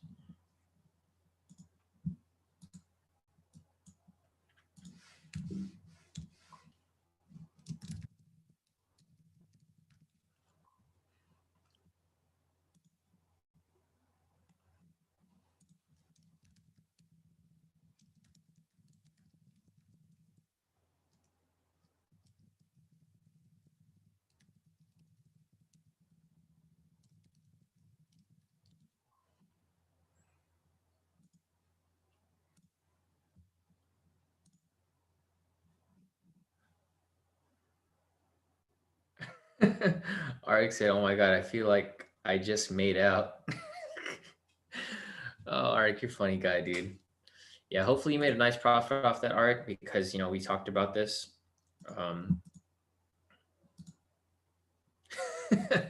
Wade's picture too.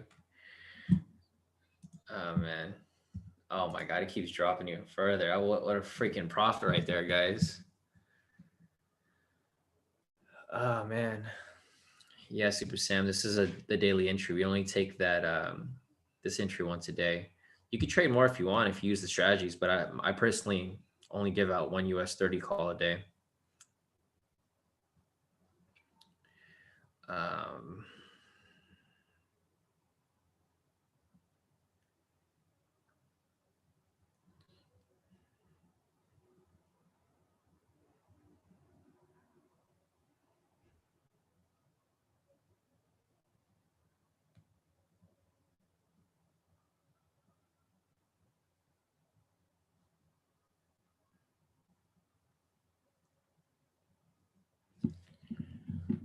right, we good. Nice. Nice. Looks like some people are still in the trade.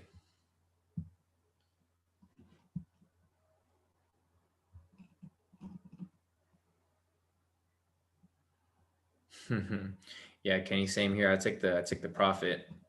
I wanted to keep it going, but it's all good. Hit full TP.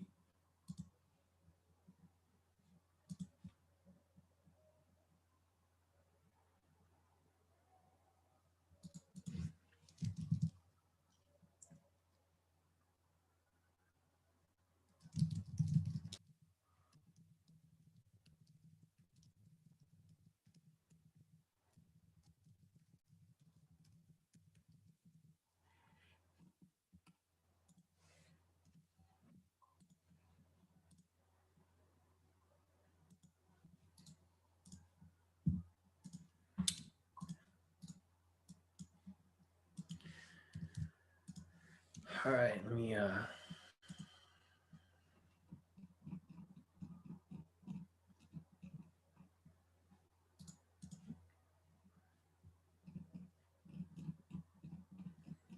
which gift should I put for this one?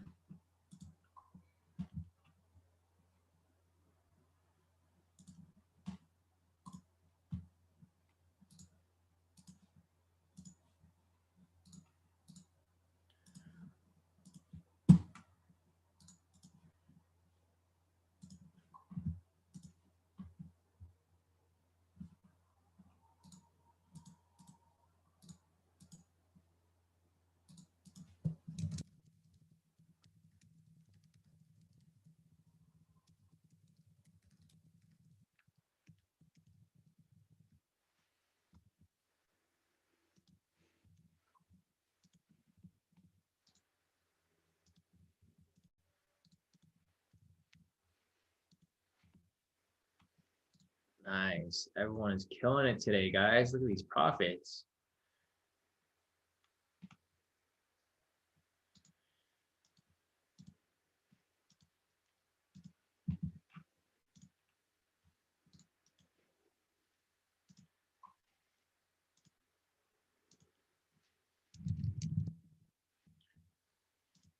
I love seeing everyone's profits, guys, because this is just social proof that K2 works. It's not just working for me; it's working for everybody.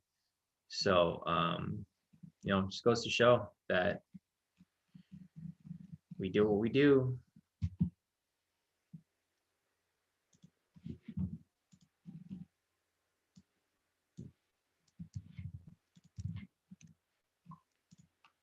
All right, cool.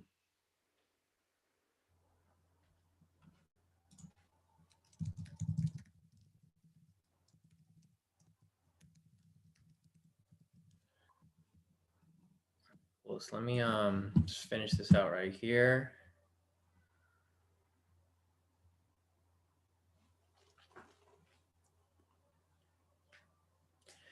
Nice. Jess said full TP approaching for KJPY. Here, 1 second, guys. I'm gonna scroll through. Oh yeah, we're on the way from that one. Let me just look for trades real quick so that I can call these.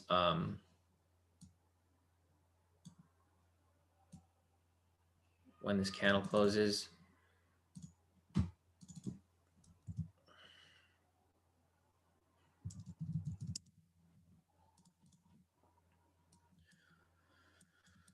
So we got 5 minutes left. I'm gonna zoom through these real quick, super quick, just to call these. And then after I'm done calling these trades, I'm gonna go offline, guys, for a bit. I'm gonna hit up the gym. I gotta get out of this chair, man. I've been sitting all day. But yeah, I mean, it's been a great week overall, guys. Like, really good week. So nice, man. I just saw Sammy's post. This dude's funny, man. He's always posting those like crazy profits.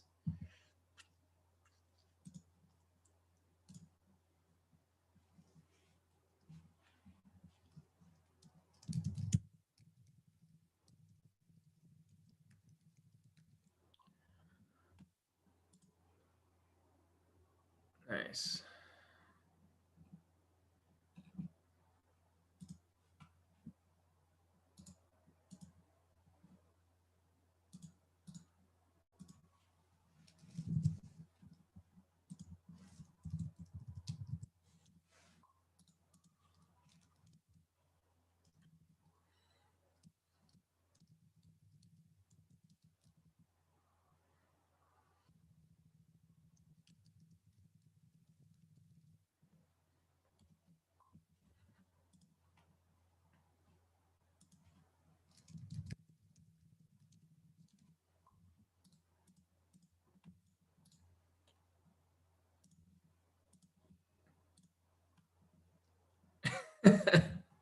I just saw a post that Josh posted in the premium. If you guys are in there, it's funny.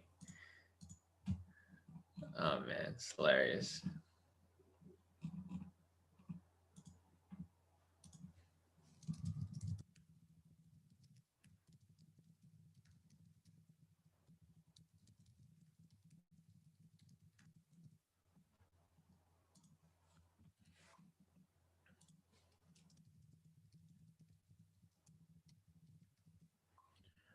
All right, let me see. So I want to make sure I don't miss anybody's questions. Let's see.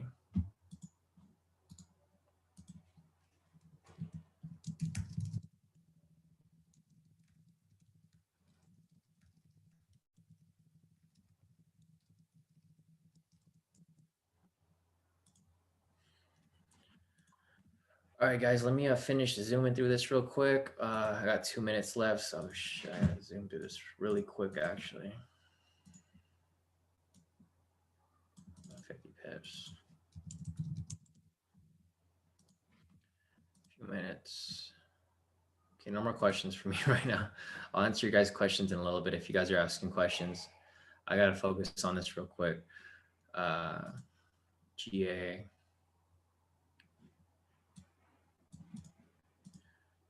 GC, take this off. GU, GU dropped way too much. I don't think I'm gonna take this one. I think it's close enough, yeah.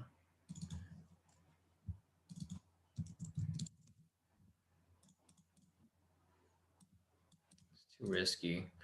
So you can't take that off. CHF.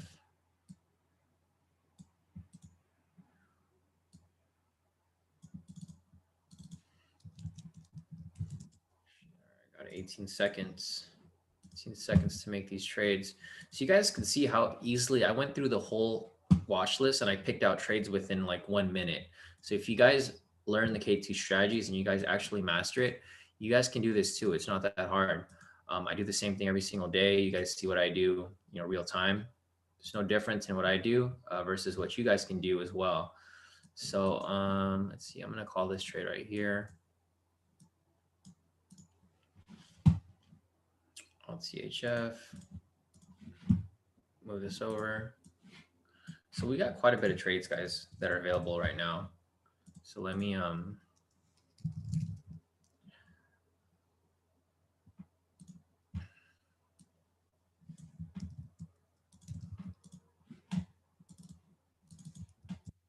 see, and this is what I tell you guys sometimes, where it's better for you guys to actually learn the strategy, because the thing is,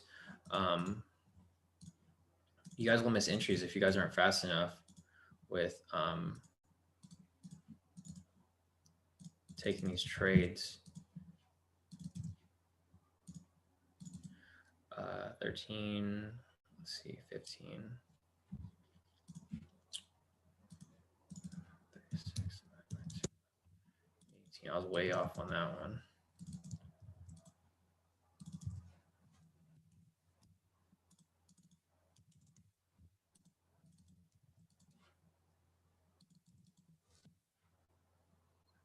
Make sure I don't get this wrong this time. Did mess it up a little bit the last time. Oh shit, wrong one.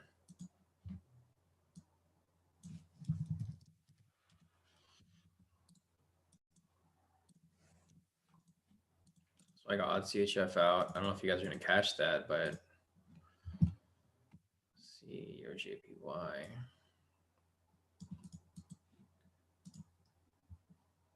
All the JPY still dropping. Yeah. Just want to make sure some confluences. NJ, AJ. Okay, I'm gonna call it.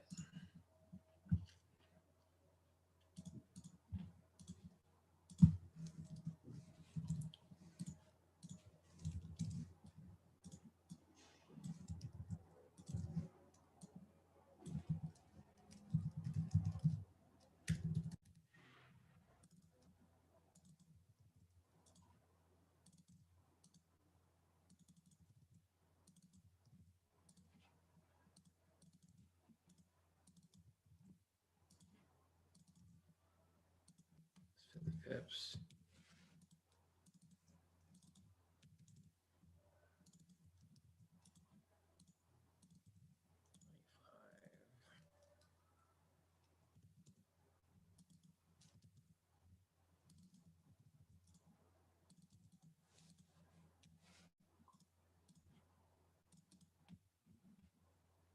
Got that done.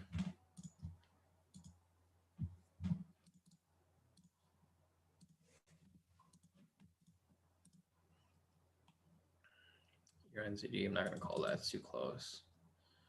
Not calling that. GA coming down. Strength, no. I'm calling that. It's too late for NU. All right, that's cool. That's all I'm gonna. Or actually, I might call NC. 42 pips. Because we got an odd CHF, we got a Euro CHF, we got a CHF.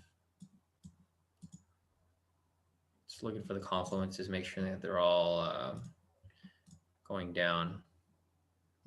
CHF doesn't really look that weak, so I'm not going to call this one.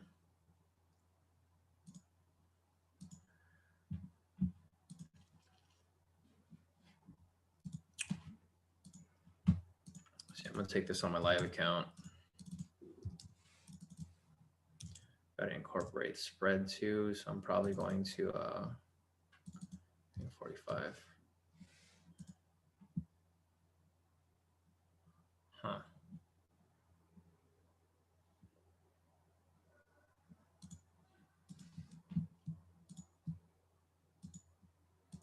So that's probably going to be at.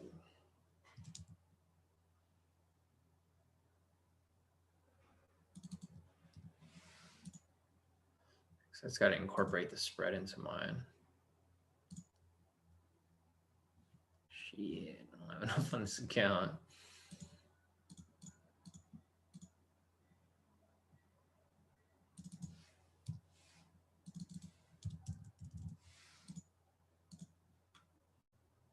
All right, cool.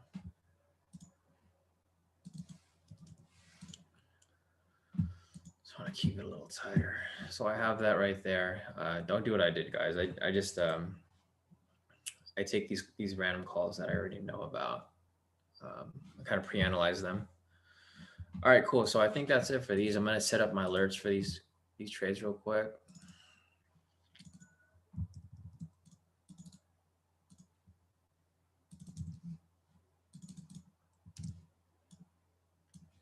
TP1 plus 10.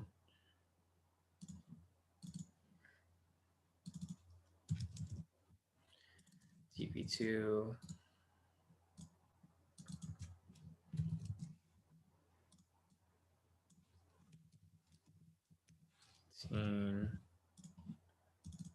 Full TP is gonna be 36.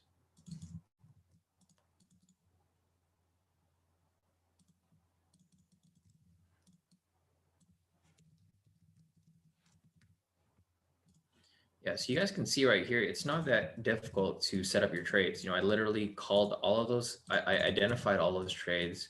I called all the trades. I took the trade on my own account, and I also set up the alerts within like a few minutes, maybe like 1-2 minutes. So, you know, once you guys get to this caliber of trading, you'll be able to do this effectively. It's not really that difficult, guys.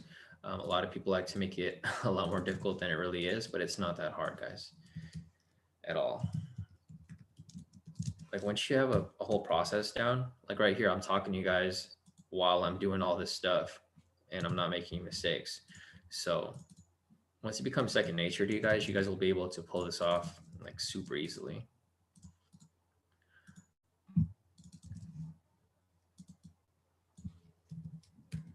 TP2 25. There we go. My EJ's in profit. Took a standard lot on that one. It's in profit about $10. It's my lunch money right there. I want for lunch today. What do I want for lunch today? We took some big profits, so maybe I should splurge out today on some lunch. Let's see, stop loss. All right, and that's about it, guys. So I called all the trades. Now I just got to respond to all these questions real quick.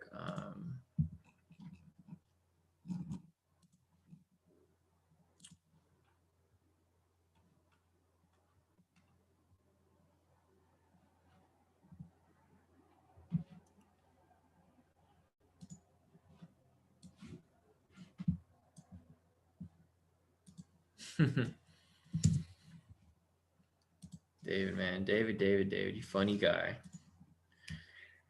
Should listen to David. All right, cool. Let's see if there's any more questions here in the YouTube chat. Nice. Andrew say Korean barbecue, man. That sounds great. Man, I'm gonna have to get that today. Man, I haven't had Korean barbecue in a long time. You know, because over here a lot of the indoor places are closed, but in my area they started opening up again. So I might want to I might want to hop on that. Let me answer these questions real quick.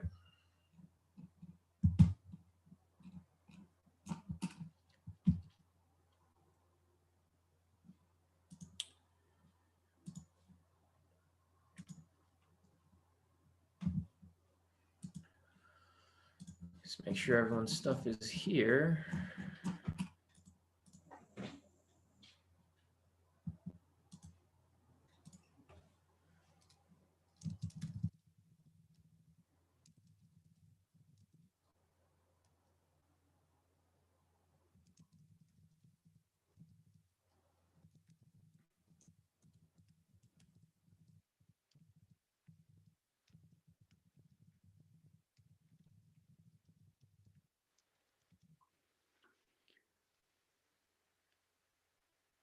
Nice. Spencer said, I'm definitely doing Korean barbecue this weekend. Definitely. Yeah, that coffee's good. Hey, David, you guys got a lot of Korean barbecue out there in on the East Coast? Because you know, obviously we have a ton out here on the West Coast. I'm not sure if that stuff really carries over out there. I'm assuming it would, but probably not as popular.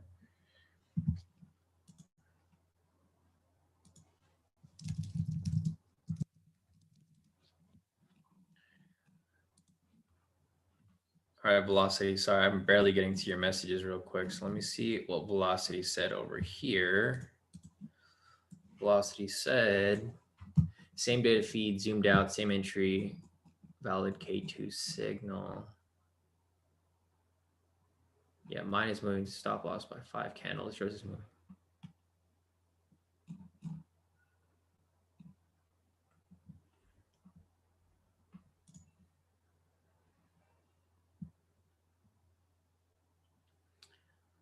See, so velocity. I'm just gonna pull up his chart and match it up with mine real quick. Wow, it's keeping drop. I should just. It's all good. Profit's profit. All right, so I'm looking at Velocity's picture. He has a drop right there.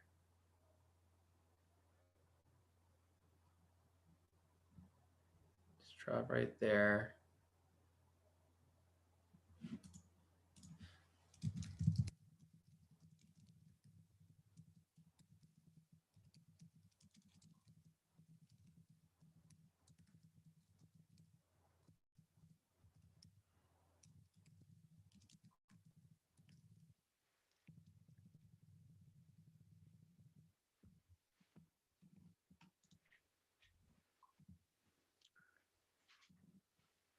All right, let's see.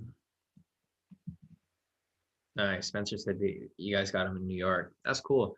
Yeah, I didn't realize that. You know, because I feel like a lot of stuff, like certain things aren't like really don't transfer over to the East Coast that are a lot on the West Coast, but I see that Korean barbecue probably is. So that's awesome. Mark said there's one place in Oceanside my wife misses. It was a Korean barbecue place. Yeah, dude, there's a, you know, it's weird in Oceanside, they like come and go. There's not that many that stick around very much, but there's this one that I went to before when I was out there. I might even go out there on Saturday because I'm gonna be in the area. Um, it's an awesome like all you can eat place where you actually go and you pick the food yourself. So you don't have to wait for them to bring the food out to you. Oh man, David, are you still looking at this guy? Dang, how much has it dropped since full TP? Another 1,000 pips nearly. That's crazy. Sheesh.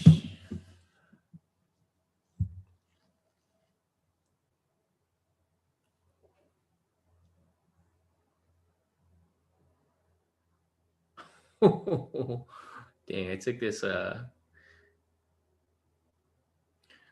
this trade on this failed FTMO account and I'm up like freaking 17K. It's freaking crazy. You guys check this out. So I think I told you guys I was trying to help out with this one guy's account, one of the members. I couldn't, this market this week was just so weird that I couldn't do it. But look, I took a heavy like 100 lot size and I'm up like 18,000 on his account. It's crazy, man. I pulled a C-Souk on this.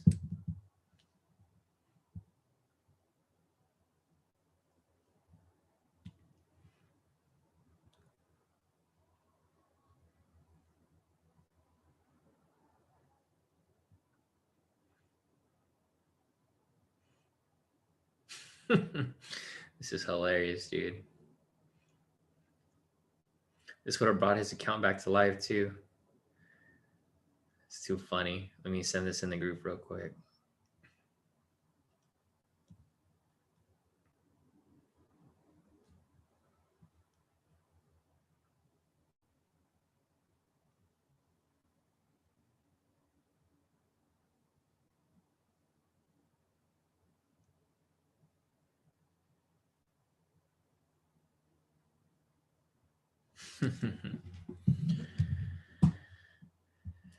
Yeah, it came down to it, David. Right to 28,000. Let me check my positions real quick. All right, everything looks good. My EJ's in profit looking very nice.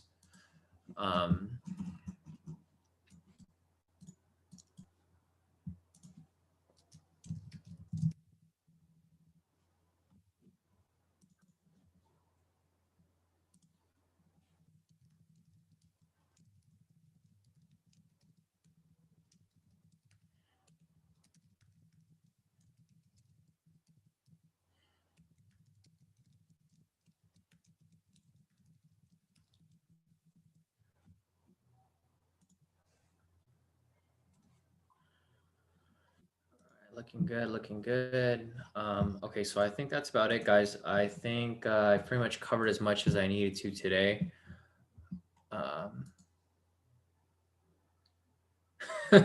Velocity, so there's no way people are putting these calls in the position size calculator then taking the trades. It takes way too long. Yeah, Velocity, that's why I like using Forex.com, because for Forex.com, when I take a trade here, it has a position size calculator already in it. I just put in my risk percentage here, like 10% or 5%, whatever it is, and I can take the trade. And that's why I always recommend Forex.com to everyone. Let's see.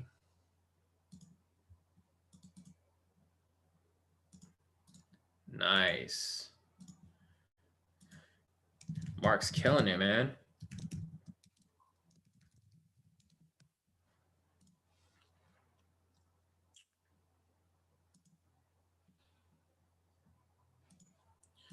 So yeah, I'm just gonna post up everyone's profits. So if you guys want to post your profits in the group, post them up right now. I'll post because I'm gonna post them in the public group right now. Just give everyone a shout out because we've been killing it this entire week. But yeah, guys, I think this is about it for the webinar. I hope you guys enjoyed it. I definitely enjoyed it. We made a ton of profit this morning. I'll wake up every morning to do this with you guys so we just keep stacking up these profits because my account is looking real nice. My small Forex account right here has grown nearly, 1,500 like less than a week. My US 30 trades are hitting more often than they were before, because we're actually on it. We're not missing trades. We're like killing it every single day. But yeah, guys, so thanks for showing up. I'm going to try to do this every day, Monday through Thursday, every morning. I would do it tomorrow, but I personally don't like to trade on Fridays because it's just too risky. I don't think it's worth the risk. But I hope you guys enjoyed it. We're going to keep doing this every single day, keep stacking these profits. When I win, we all win. And, it just spread the wealth amongst everyone in K2. But yeah, guys, so I'm going to go to the gym real quick. I'm going to get a workout in, grab some lunch, and I'll probably be back for Asia session later today so we can discuss anything, if anything comes up. But yeah, guys, okay, so I'm going to get offline right now, and I'll catch you guys later. See you guys in a bit. If you guys have any questions, just, oh yeah, and Jazz said it's the Friday the 13th, so I'm definitely not trading tomorrow. I'm probably going to turn off my computer.